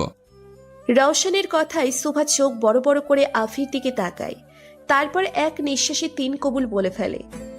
এই ক্যারেক্টারলেস আফির থেকে মিস্টার অ্যারোগেন্ট রওশন রায়জাদা অনেক ভালো। কাগজে সাইন করে বিয়ে সম্পন্ন হয়ে যায় রওশন আর সুভার। রওশন দাঁড়িয়ে অয়নকে ইশারা করল। তারপর অয়ন একটা ছানার বক্স এনে রওশনের হাতে দিল। রওশন এক টুকরো মিঠাই বের করে আফির সামনে গেল। আফি রক্তিম চোখে তাকিয়ে আছে রওশনের দিকে। তুই তো আমাদের কংগ্রেস করবি না, তাই ভাবলাম আমিই করি। আজকে থেকে তুই ভাবি পেয়ে গেলে, সেই খুশিতে মুখ মেটা কর। আফি নিচের মুখ ঘুরিয়ে নিল। ও সরি লিটল ব্রো, আমি তো ভুলে গিয়েছিলাম তোর মিঠাই পছন্দ না। যাক, আমি মুখ মিঠা করি। আফি কাছে রওশনের বাঁকা হাসি গায়ে অ্যাসিড পড়ার মতো লাগছে। আফি রওশনের হাত থেকে মিঠাইয়ের বক্সটা দূরে ছিটকে ফেলায়। এটা কি করলে আভি? তোর ভাবি তো এখনো মুখ মিঠা করলো না। আফি রাগে ফুঁসছে। রওশন সোফার হাত ধরে নিচের কাছে টেনে আনে। তারপর ওকে বলে, জান, তোমার ছানা অনেক পছন্দ, তাই না? কিন্তু দেখো, তোমার প্রাণপ্রিয় দেবর তো সব ফেলে দিল। এখন তোমার মুখ মিঠা আমি কি দিয়ে করাই বলো? সুভা কি বলবে ভেবে পাচ্ছে না। ও একবার রওশনের দিকে আর একবার আফির দিকে তাকিয়ে ঢোক গিলছে। রওশন কিছুক্ষণ ভেবে আচমকা বলে ওঠে, বয়স, সবাই নিজের চোখ বন্ধ করো। রওশনের গার্ডসরা চোখ বন্ধ করে ফেলে। রওশন কাজী সাহেবের দিকে ভ্রু কুচকে তাকিয়ে বলে, আপনাকে কি আলাদাভাবে নিমন্ত্রণ দিয়ে বলতে হবে? কাজী ভয়ে দ্রুত নিজের চোখ ঢেকে ফেলে। সোফা আর আফি বোঝার চেষ্টা করছে রওশন কি করতে চাইছে। আচমকা রওশন সোফার কোমর জড়িয়ে ওকে নিচের কাছে এনে ওর ঠোঁটে ঠোঁট মিলিয়ে দেয়। সোফা তো ফুল শকড, আর আফির তো চোখ বেরিয়ে যাওয়ার উপক্রম। রওশন সোফাকে ছেড়ে ওর কোমর জড়িয়ে ধরে আফিকে বলে, এখন থেকে ও তোর ভাবি, তাই ওকে সম্মান দিয়ে চলবে। বড় ভাবি মায়ের সমান, তাই আশা করব তুই তোর ভাবিকে অন্য চোখে দেখার চেষ্টা করবি না। আর যদি করিসও, তুই জানিস রওশন কি করতে পারে। Now she is Mrs Subha Roshan Raizada. Roshan সোফার হাত ধরে বেরিয়ে যায়। সুভা ট্যাপ ট্যাপ করে তাকিয়ে আছে রওশনের দিকে। কি করলো এইমাত্র রওশন? লজ্জা বলতে আদে ওর কিছু আছে? রওশন গাড়ির ডোর খুলে দেয়, কিন্তু সুভা না ঢুকে রওশনের দিকেই তাকিয়ে আছে। রওশন সুভার চোখের দিকে তাকিয়ে একটু ঝুঁকে বলে, Subha, do you want more? Subha চোখ বড় করে এক ঝটকায় গাড়িতে উঠে বসে। শরীর কাঁপছে বেচারির। এমনিতেই ভয়ে তার উপর রওশন আরো ভয় দেখাচ্ছে। সুভা বসে পড়তেই রওশন বাঁকা হেসে ওর পাশে বসে পড়ল। ড্রাইভার গাড়ি স্টার্ট দিল। রওশন আর সুভা যাওয়ার পর আফি পুরো বাড়িতে ভাঙচুর শুরু করে দিয়েছে। ছাড়বো না আমি তোকে Roshan. I will disturb you. আবির জিনিসে হাত ধোয়ার ফল খুব শীঘ্রই পাবি। ভিডিওটি কেমন লাগলো? ভালো লাগলে একটি লাইক করে কমেন্ট করে জানান। চ্যানেলটি সাবস্ক্রাইব করে বেল আইকনটি অন করে রাখুন। ধন্যবাদ সবাইকে।